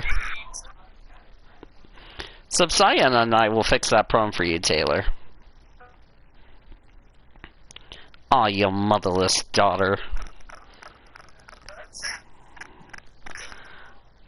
And YouTube it. And YouTube crash. Good job. What is going on in Discord? Thank you very much. Yep, YouTube crash. Congratulations, YouTube. You are gonna get smacked with a chainsaw.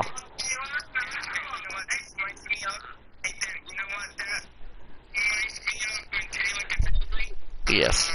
The one time I might have did a YouTube video about you guys hanging out with you guys on Discord. Yeah. Okay. So let's... What about the fatherless daughter? That would actually go to Taylor. Not except if you do anything, mate, Taylor. Sean Art said you were getting a daughter because that's what he was planning on. He wants you to get a daughter so that way you could bow down to Sean Art. By the way, Sean, it's a compliment. You were roasting Taylor, so... Okay. So let's preview Bristol, because I gotta go over the predictions for global for everybody, because everybody's made their global picks. So this is a big weekend for us, with the fact that this is the regular season finale for Xfinity, the first race of the first round for trucks, and the first elimination race for the Cup Series. What do you guys think we're going to see at Bristol? Do you think we're going to see the same thing we saw in the All-Star race? Or do you think it's going to be a lot different, knowing that 4 drivers, when we're done with this weekend, will be eliminated? Okay, Dad, that was creepy as hell. But anyway, continue on. This is going to be an interesting weekend for NASCAR at Bristol. Okay, that's a girly point for my dad, but anyway. Continue. What, Dad? Anyway. Yes, before my dad starts getting girly points on the board. Okay, so Bristol's going to be an interesting week. And, it's going to be a good race all weekend long at Bristol, so, yeah. Alright, Zachary Taylor.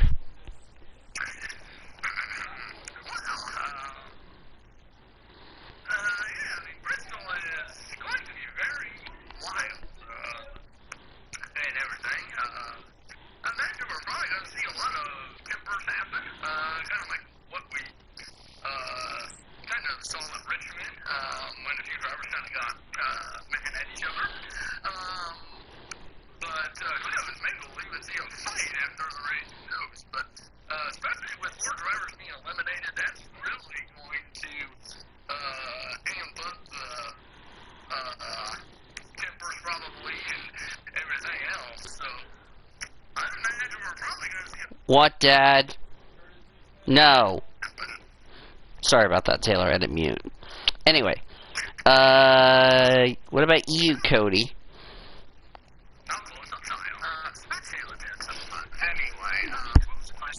What do you think we're going to see at Bristol?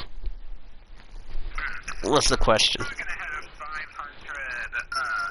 laps worth of like some pretty insane action for Cup, especially the fact that this will be an elimination race. So, I mean, for Cup, where's that concerned? I mean, hopefully we don't get the same news fest that we got at Richmond.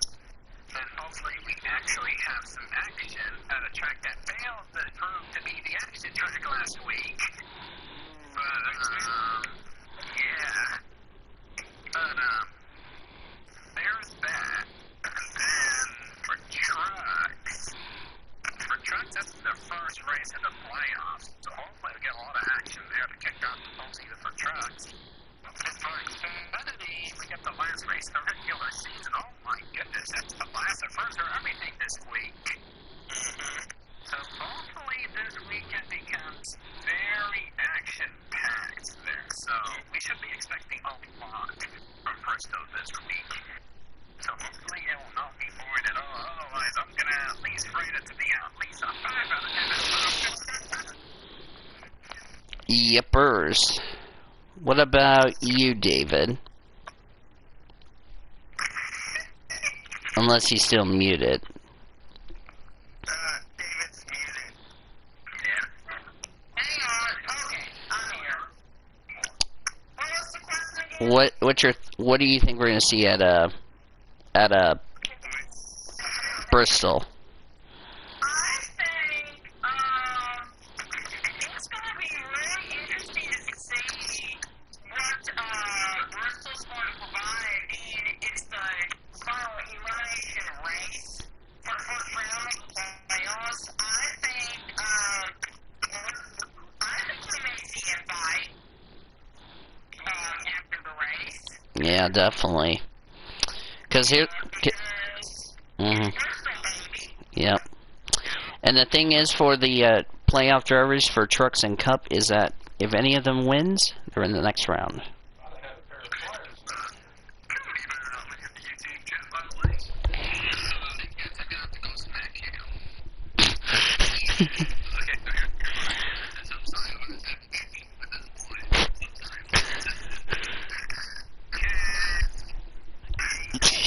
Yeah, I got no comment on that. Yep. Anyway, let's get into our predictions for Richmond. But before we go over predictions for Bristol, rather, before we go over predictions for Bristol, let me read you the predictions for everybody for Global, just so we get that out of the way, because we didn't do that lately, and I apologize about that. So for Cody Goforth, and of course criteria is driver to win, stay away from dark horse. Global is 1 point per piece this week. So for Supercars for Goforth, for all 3 races, he took Jamie Whincup as the driver to win, Todd Hazel was the driver to stay away from, Anton De Pascal, the dark horse. For DTM, he took Mike Rockefeller as driver to win, Robert Kubica, driver to stay away from, Marco Whitman as the dark horse. For Nathan Orman, I think that is Nathan Orman's picks. I can read him, by the way. For Supercars, he took Scott McLaughlin, driver to win, Scott Pye, driver to stay away from, SVG, the dark horse. For DTM, Robert Fringe is the driver to win, Jamie Green, driver to stay away from, Renee Rass as the dark horse. For Cody Smart, he took Scott McLaughlin as driver to win.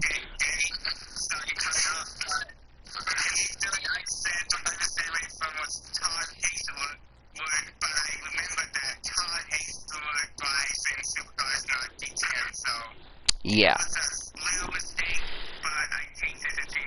Speaking of Todd Hazelwood, he was the driver to stay away from for Cody Smart. Jamie Whincup as the dark horse. For DTM for Cody, he picked Nico Mueller as the driver to win, Robert Kubica, the driver to stay away from, Renee Rass as the dark horse. And by the way, Cody just ripped off Goforth's driver to stay away from. Good job. Not except if you do anything to me. I think everybody just ripped off each other's picks, except I made different picks for race 2 and 3. So, for Zachary Taylor, he picked driver to win Scotty McLaughlin, driver to stay away from Chaz Mostert, dark horse Jamie Whincup. Okay, Taylor's safe. DTM, Taylor picked Nico Mueller's driver to win. Philip Ing, driver to stay away from Timo Glock, the dark horse. Hold that thought, Orman.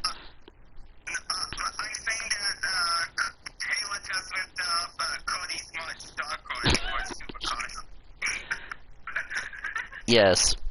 Okay, for Brendan and I, we both picked Scotty Mack to win all 3 races, but I picked different picks for stay away from for all 3. In race 24, I took Mark Winterbaum as the driver to stay away from. Jamie Whincup, the dark horse. Race 25, I said Todd Hazelwood as the driver to stay away from. SVG, the dark horse. Race 26, I took Rick Kelly as the driver to stay away from, and Fabian Coulthard as the dark horse. For DTM, we took Nico Mueller as the driver to win, Harrison Newley as the driver to stay away from, and Robert Fringe as the dark horse. So, for the global standings, going over the points, which, by the way, I had to put them in the chat because somebody forgot to do them, but I took care of it. So, Cody Smart has 909 points. He has a nice, comfortable lead over yours truly. I'm in second place at 860, all alone in my handsomeness. Nathan Orman is third at 793. Zachary Taylor is fourth at 790. Cody Goforth is fifth at 765. Brendan Rogers is sixth at 753. David, Kyle, and Greg, same spots they were as usual, so no surprise there.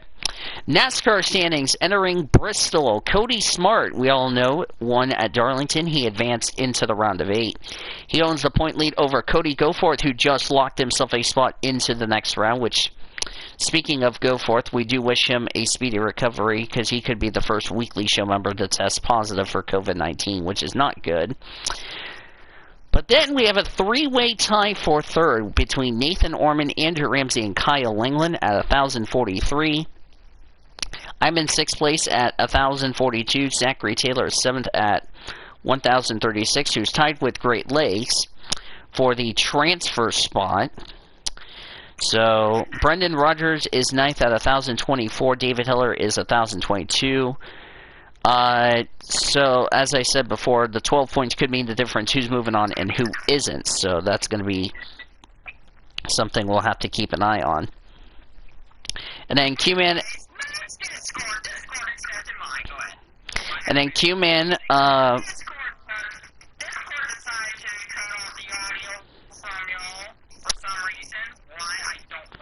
Alright, anyway. Q-Man is now 11th at 346 points. Greg Rutz falls to 12th at 332. And Jonathan Hilbert rounds out the field at 233.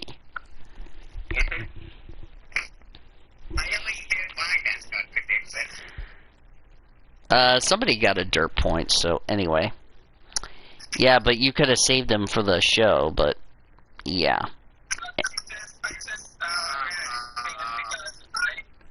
Alright. Unless you write them down, so. Alright, for the first person to make picks, we're going to start with David Hiller, who needs a good points day or could find himself eliminated. Now remember, for Cup, you're picking the 4 drivers you think will not move on to the round of 12. So.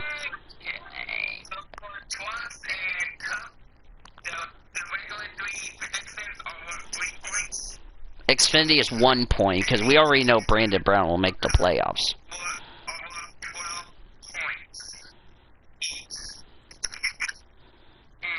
Okay, David, go ahead. We're ready for you.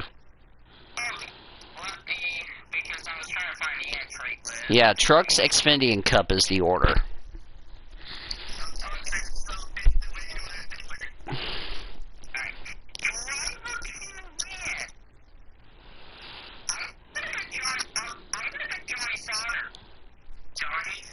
Well, remember, he's going to be worth 1 point. I want to remind you that. Non-playoff drivers are 1 point, playoff drivers are 3 points. I want to remind you that.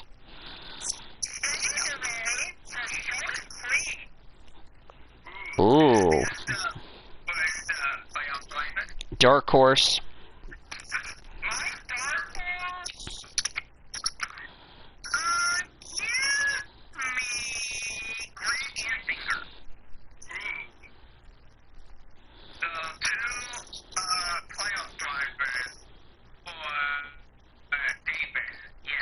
Xfinity.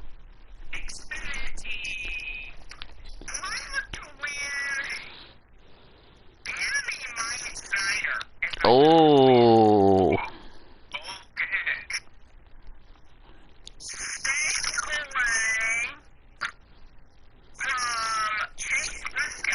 Hmm.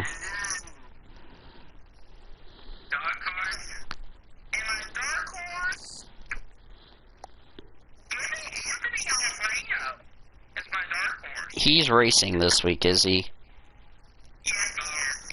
Alright. Alright, Cup.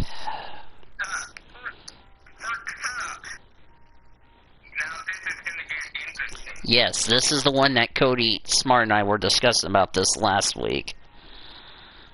Okay, who to win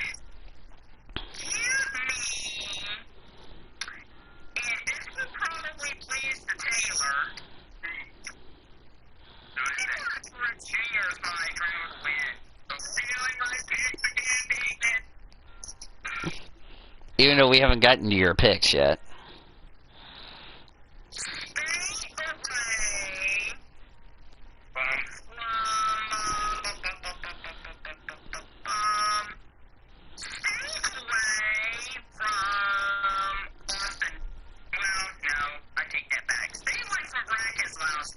Oh, this angers the Cody.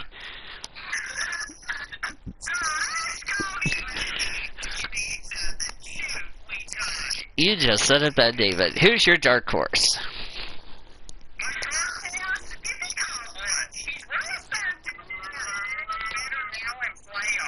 Now, here comes the big key. Here comes the thing, David. Give me the 4 drivers you think will not move on to the next round. This is where it gets interesting, my friends.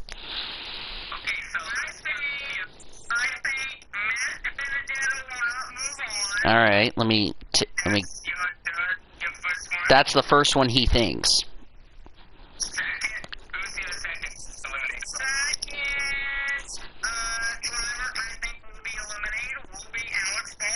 Oh.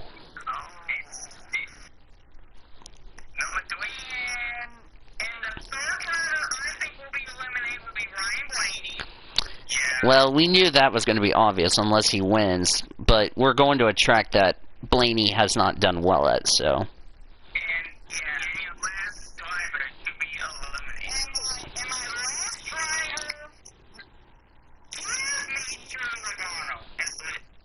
Well, Joey Logano would be safe because he's got enough points to make it unless he gets involved in a wreck.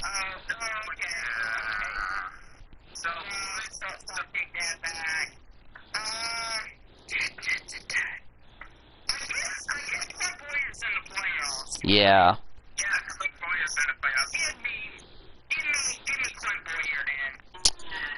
Alright. Next up, Nathan Orman. You just read us your picks. I'll fill it in later. Okay, so for trucks, I picked Sheldon Creed as my driver to win. My driver to stay away from was Johnny Sauter, and my dog course is Grant Airfinger. Hmm. And I just ripped off of David's Pick. dog course pick for trucks. That's funny. Yeah.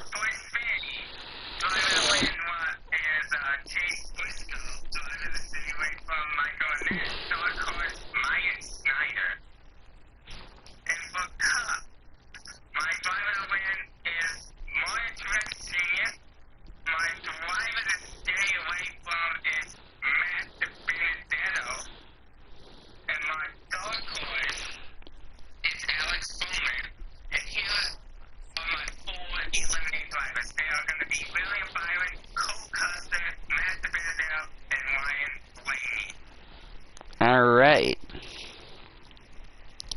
Mr. Zachary Taylor, you're up. Who's your driver stay away from?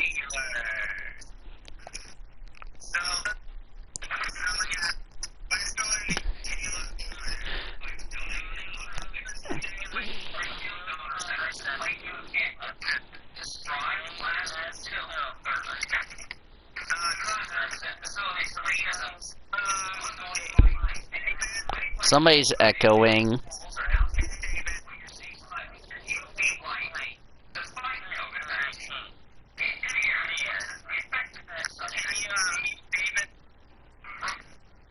Alright, we're good. Alright, Taylor, we're ready.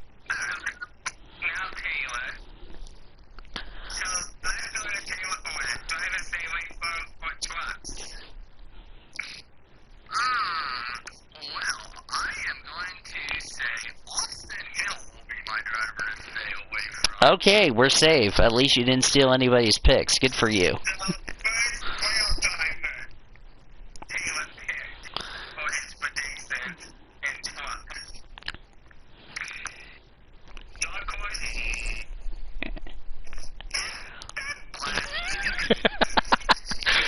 Okay, Dad blasted as your dark horse.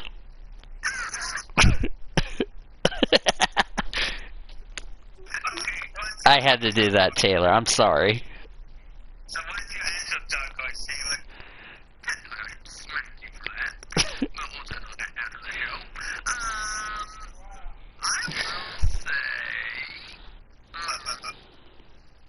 I will say Derek Kraft will be my dark horse. And that's a non-playoff driver. So that's 1 point, Taylor. 1 point, And the driver to win.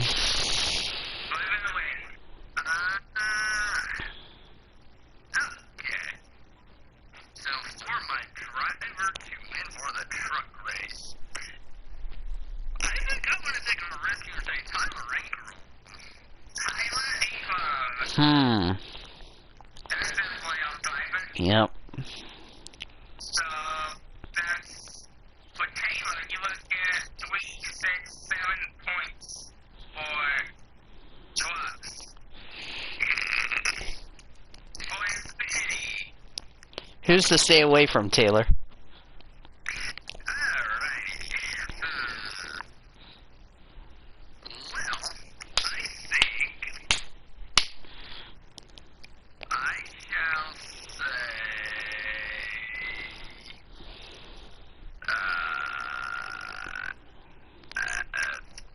I will say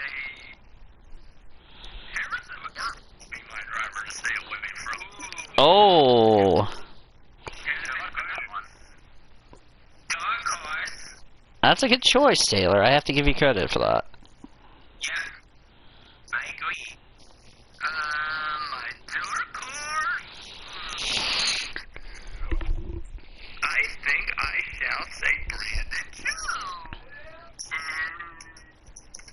Personal foul accepted. Boo.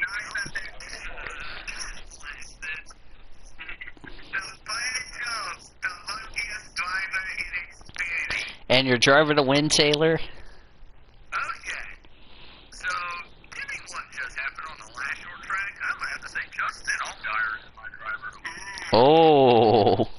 So he's gonna go 3 wins in a row on short tracks. That's interesting.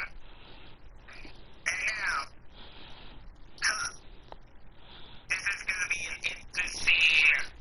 Oh, Cup will be interesting. Who's moving on and who isn't.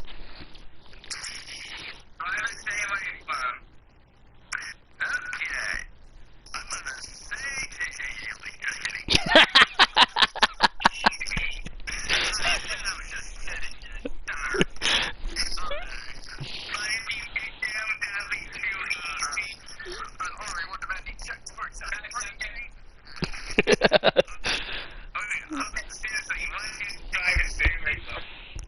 Yeah. He said he's just kidding, Sean. So. I'm gonna say Ryan Blaney will be my driver. Stay away. Ah, crud. That was actually going to be my pick. I'll have to change it up. You should act neener now. He's not. Okay. Dark horse?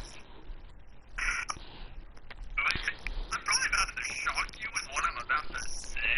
But this driver has been quite impressive recently, so I'm gonna say Austin Dillon is gonna be my driver. Oh, Austin Dillon. the driver to win. Yeah, because he's been doing. Yeah, but I would be stealing Taylor's pick. That's the problem there, Sean. I got different picks for all three. And by the way, Danny, Austin Dillon has been impressing in the playoffs so far. Oh, wait till you see who I'm going to pick for Cup when we get to me. Okay, so, Taylor, who's your driver win?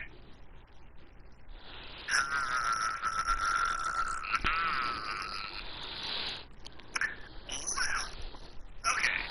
I'm gonna say here, and this is probably gonna please somebody what I'm about to say. Ah, you motherless goat.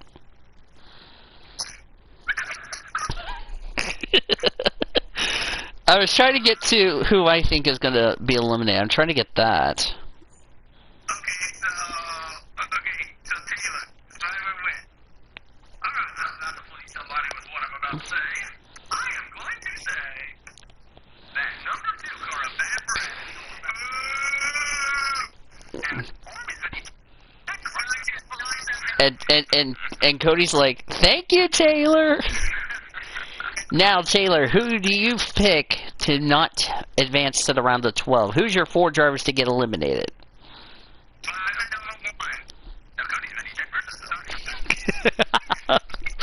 Okay, Cody's been ejected for excess celebration as your first one. Okay.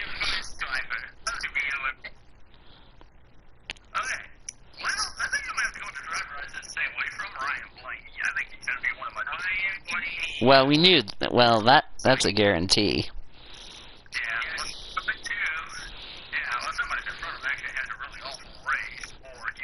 Or gets disqualified. Because we've had that happen before, where a playoff driver did get disqualified. This time last year.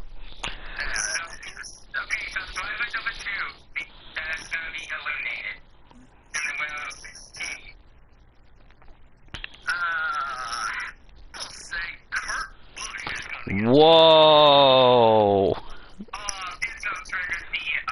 Oh no!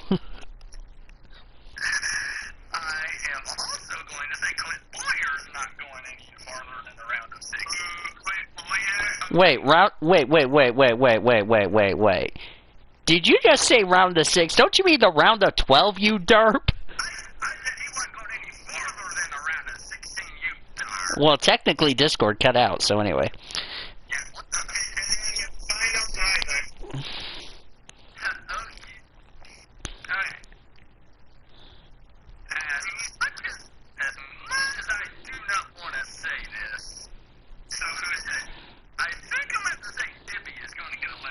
Matt DiBenedetto. Watch Matt DiBenedetto pull the upset win and makes it in the round of 12, and then all of us are wrong. If that happens, oh my gosh, we're all gonna be triggered.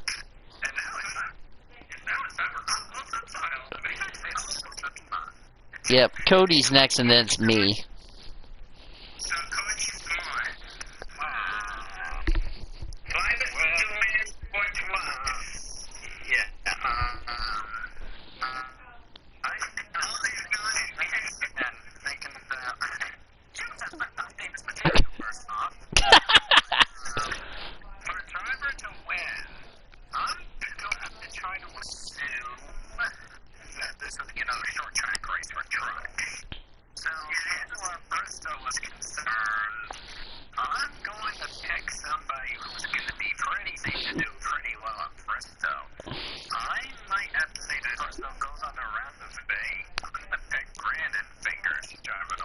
And look who just joined the weekly show. It's our favorite friend, Mr. Elma!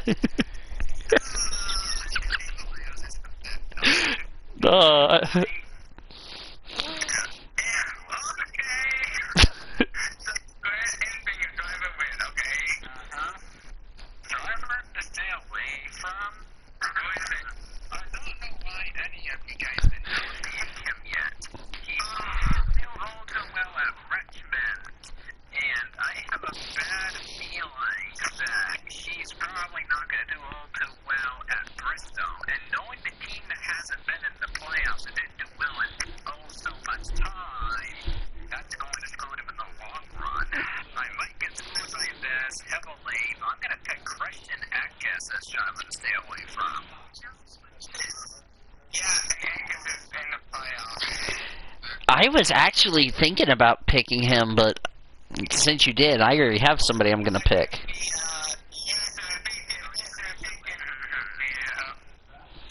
Here's your dark horse.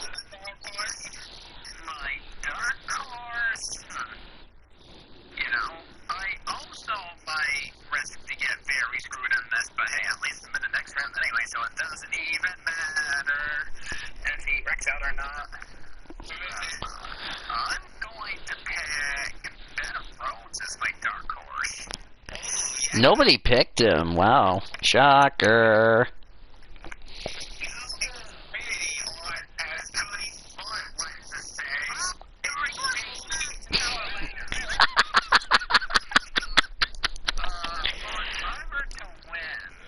What, Dad? Hold on. Go on.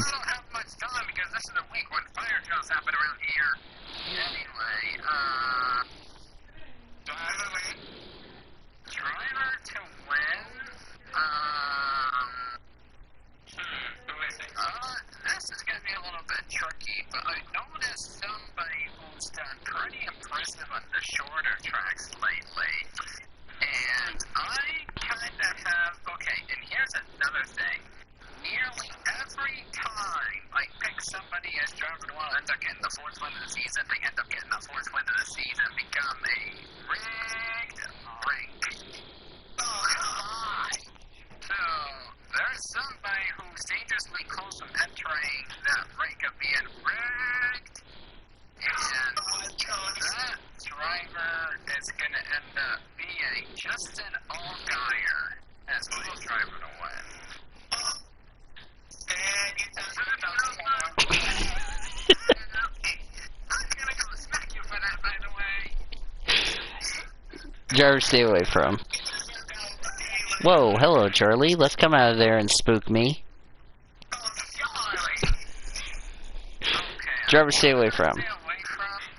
Okay, this is what I've been thinking about for the longest time. I have been debating between two particular drivers.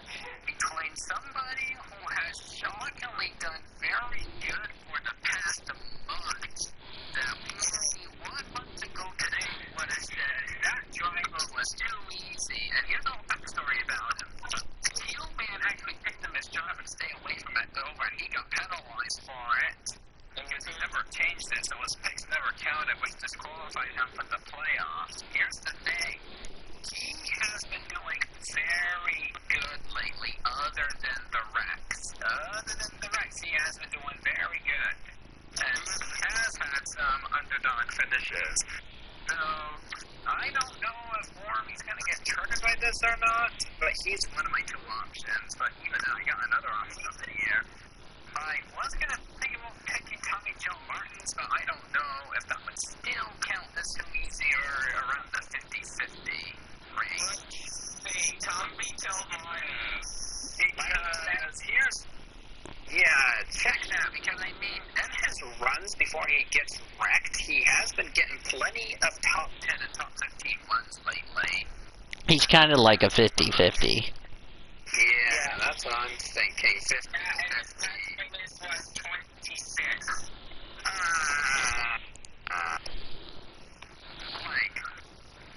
Anyway, okay, well, so his best finish is 14 at Daytona.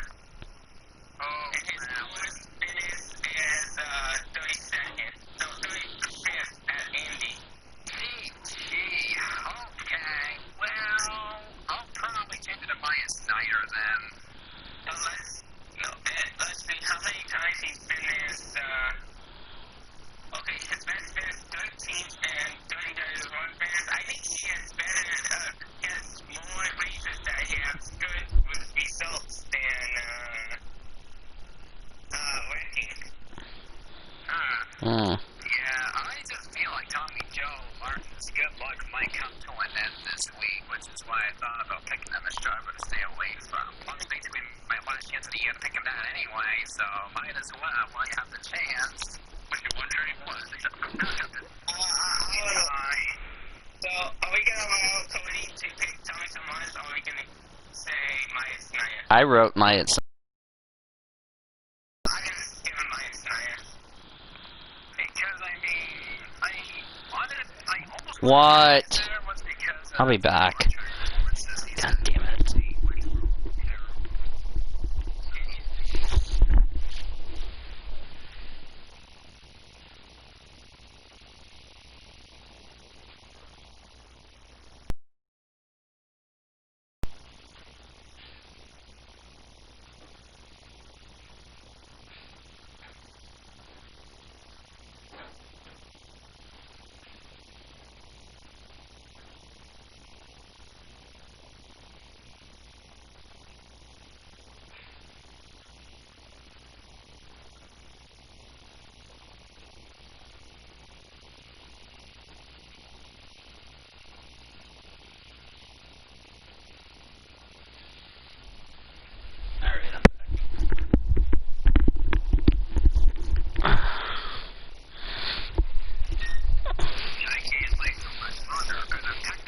Alright, I'm back. Continue. Dark Horse. Alright. Alright, now Cup.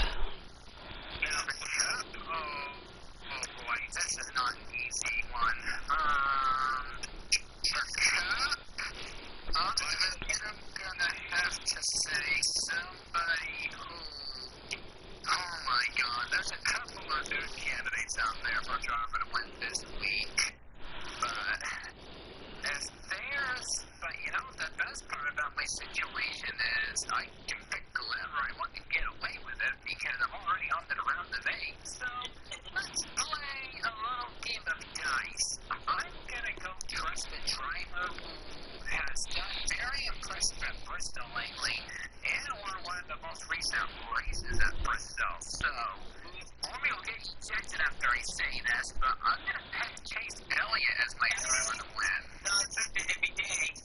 Technically, I just did. Anyway, Stay away from. driver to Yeah.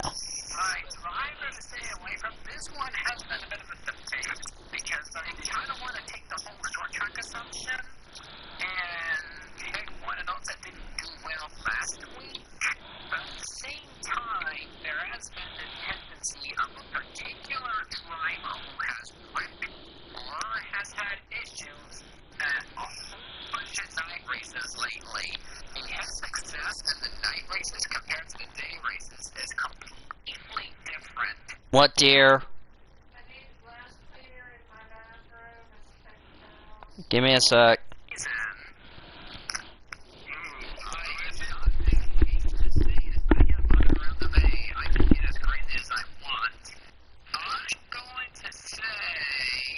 Someone's going to get ejected for excessive raging after this. I'm going to say you might want to stay away from Kyle Busch. Technically, I just did. And Dark Horse. Dark Horse. I'm going to stick with the safe Dark Horse. I'm going to pick Kevin Harvick as the Dark Horse. I'm not really going to be shut out. And this one, please, the tail. Yeah. Now for your eliminated drivers.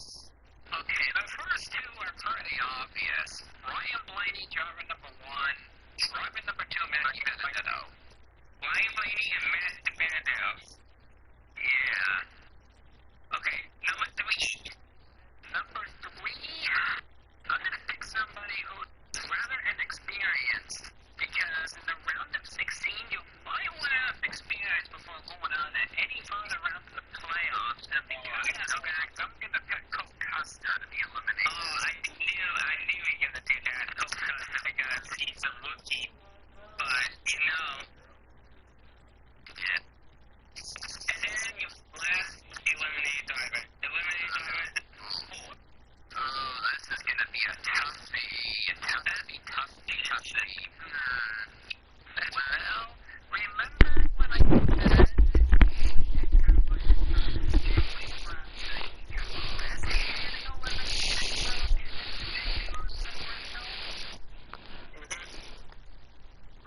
I'm going to shock some people.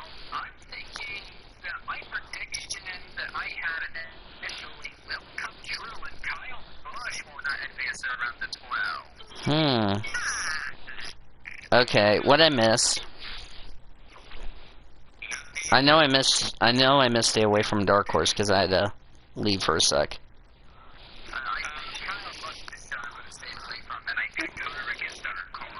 Alright. Hang on, Orman. I haven't even gotten caught up. And then I missed the drivers eliminated. I know Kyle Busch was 1.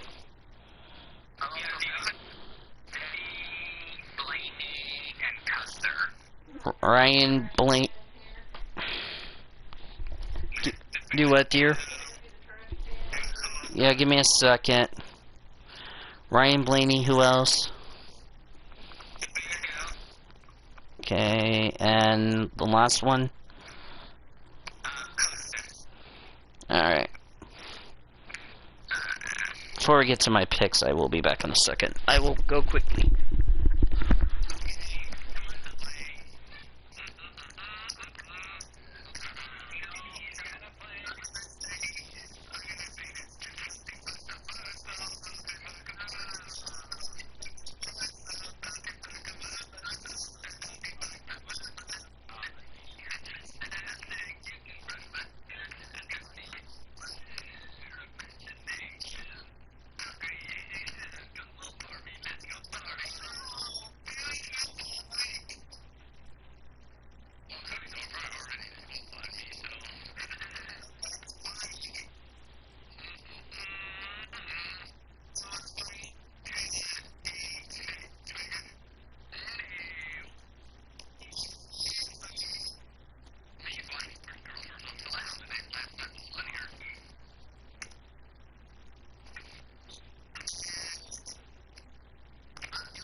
as long as you guys can hear me.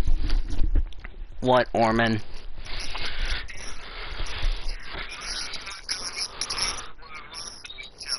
Good job. By the way, that's an N-word for David, by the way.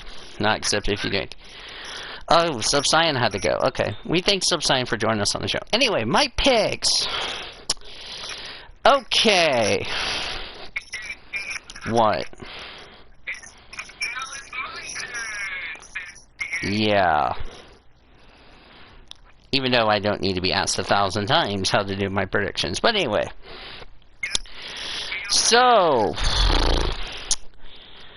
looking at you guys' picks, I thought to myself, man, you guys made some good picks as far as that's concerned.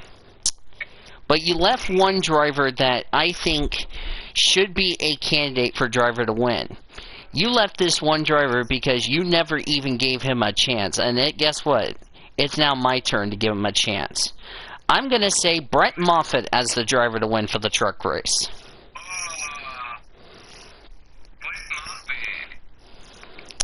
And nobody picked Moffitt, so I'm safe. Ha ha ha ha ha. Driver to stay away from. Considering how this driver really struggled at a track like Richmond, it questions to me why I think he deserves this chance. I mean, it's kind of a surprising to see this driver not being picked, as I'm on Elmer for no reason. I need the drivers in the play. I need the drivers in the playoffs. Do not help me. I can find it. Thank you very much. That is not funny, but anyway. What, dear? Oh, for God's sake. Hold on. Give me Zane Smith as the driver to stay away from, as I will be right back for the umpteenth time.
Excuse me?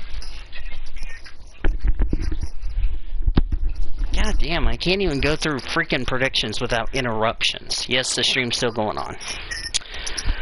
Dark Horse. Another example. I'm sorry. Hold on. Another driver you really should have picked, and I think it's because of the fact that he is now becoming my favorite pick in the world. I'm going to say Stuart Friesen as my dark horse.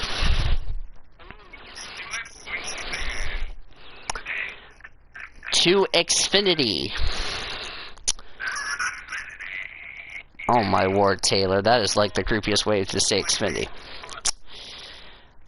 For driver to win. Anyway, for Xfinity. Anyway, driver to win.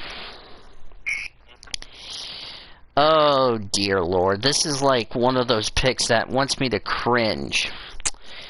But I have a feeling this driver could get the job done. I'm going to say Austin Cindric as the driver to win.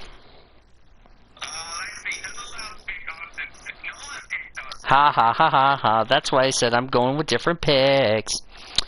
Driver to stay away from.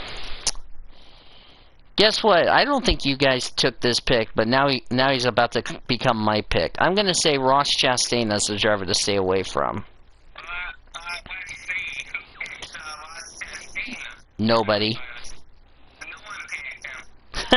I'm lucky because now he's mine. So, the dark horse, I feel like one of the reasons why I could probably say the sentence, he's going to run always well, and I feel like he's going to just have a good result today to lock himself a spot in the playoffs.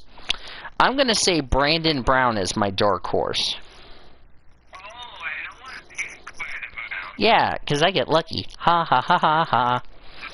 To Cup. One of the reasons why I didn't want to steal anybody's picks is because I think about the way short track racing is. This driver we know has won Bristol before, and I think he could probably get it done this weekend to possibly move on into the race, or around the 12th. But it's really going to be harder. So I'm going to say for my Cup pick, my driver to win, Denny Hamlin. Even though he's locked himself a spot in the next round, he could get those 5 extra playoff points. For the driver to stay away from, let's see here. I feel like this is going to be the reason why I just don't know about it, because he kind of did pretty badly in the spring, because according to the Bristol results in the spring, which was what, the Food City 500? Looking at the results from 2020 for the Food City 500, it makes me question why this driver, just didn't have the results. I mean, he really struggled and just did not have a good result as far as that is concerned. So, and this kind of throws a question of who am I going to take? I'm going to have to say this is really a tough choice, but I'm going to say Matt DiBenedetto is the driver to stay away from.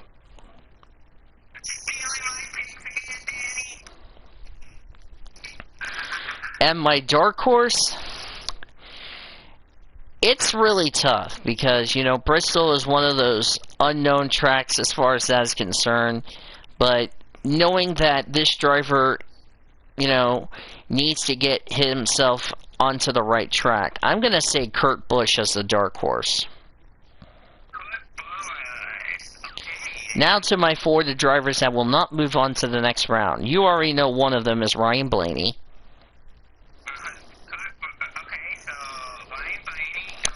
Matt DiBenedetto, which no surprise by any of you guys. Third driver was really a tough one, because looking at the playoff deal, I'm thinking to myself, okay, what is the one driver that nobody picked on the weekly show? I think you guys really are going to regret this. That really could go to my favor. I'm going to say Eric Almirola will not move on to the round of 12.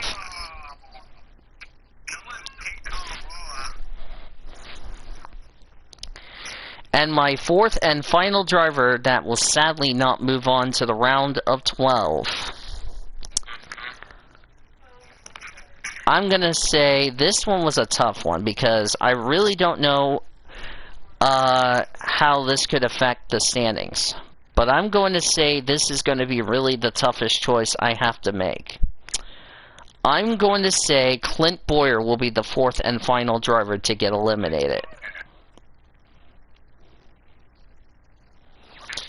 Alright. Final thoughts, lads. This weekend is going to be great for NASCAR, and I hope it will be a good race weekend at Bristol. Zachary Taylor? It's going to be a very wild weekend at Bristol, for sure, especially, like we talked about with drivers getting eliminated, and so, who knows, what we'll see. And here's something that I don't think really anybody's mentioned is, I wonder if Jimmy's going to retaliate on Bubba after what he did to him at Richmond. Yeah, if Bubba gives the finger to Jimmy Johnson, then Bubba will be suspended for the next race. So, David Heller, your final thoughts.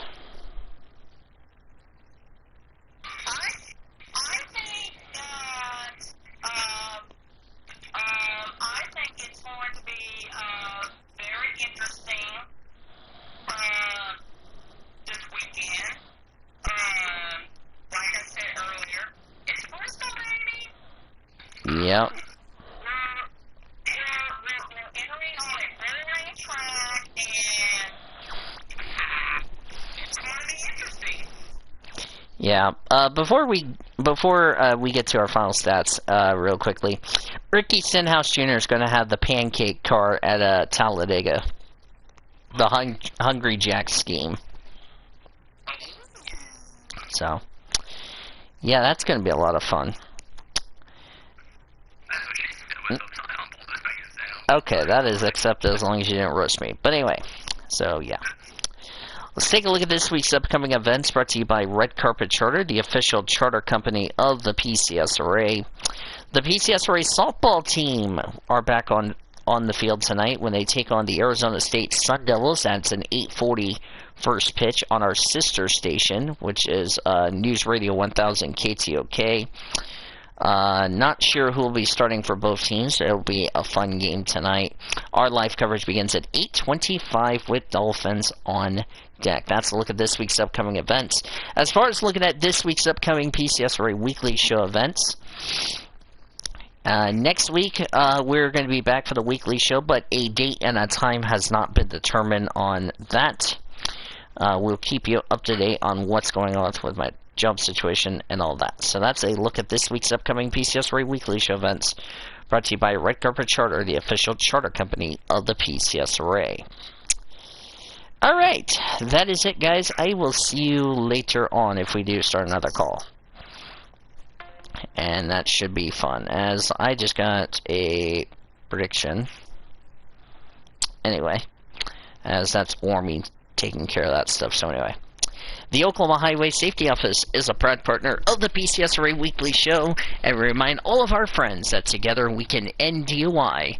Visit enduyok.com for more details. Want to thank our great crew today, Zachary Taylor, Cody Smart, Nathan Orman, David Heller for joining us on our PCSRA Weekly Show. Our statistician, Caleb Hobbs, producer and engineer, Zachary Fitzwater, Jackie Tang, Alex Hawkins, Dennis Stats Kelly, our spotter, Greg Wood Black, engineer producer, Michael Dean, Tom Shores, and Greg Rutz, our sideline engineer, Crystal Fontaine, our PCSRA expert, and Seth Summer running the show for us back in our Learfield IMG College Network studios. Final score, one final time on Saturday in the season opener of the 2020 football season in Norman, Oklahoma.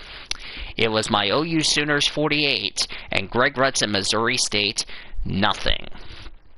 First shutout for OU in a long time, since 2015. First one since 2013. Until next week, my friends, this is Daniel Villas saying, Sooners win, and Boomer Sooner, everybody. PCSRA fans, thank you for watching today's episode of the PCSRA Weekly Show and the IMSA podcast. We hope that you can join us all season long for both of our shows throughout the 2020 race season as the championship battles continue to go on through the rest of the season.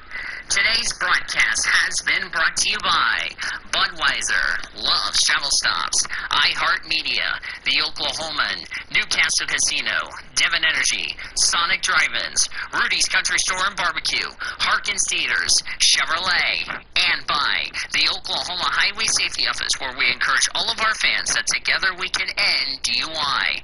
Thanks for joining us for the IMSA podcast and the PCSRA Weekly Show. The preceding has been a Learfield IMG College presentation on the PCSRA Sports Network. Copyright 2020 by the National Association of Professional Racing Leagues, the International Motorsports Association, and the Pacific Coast Sports Racing Association, Incorporated.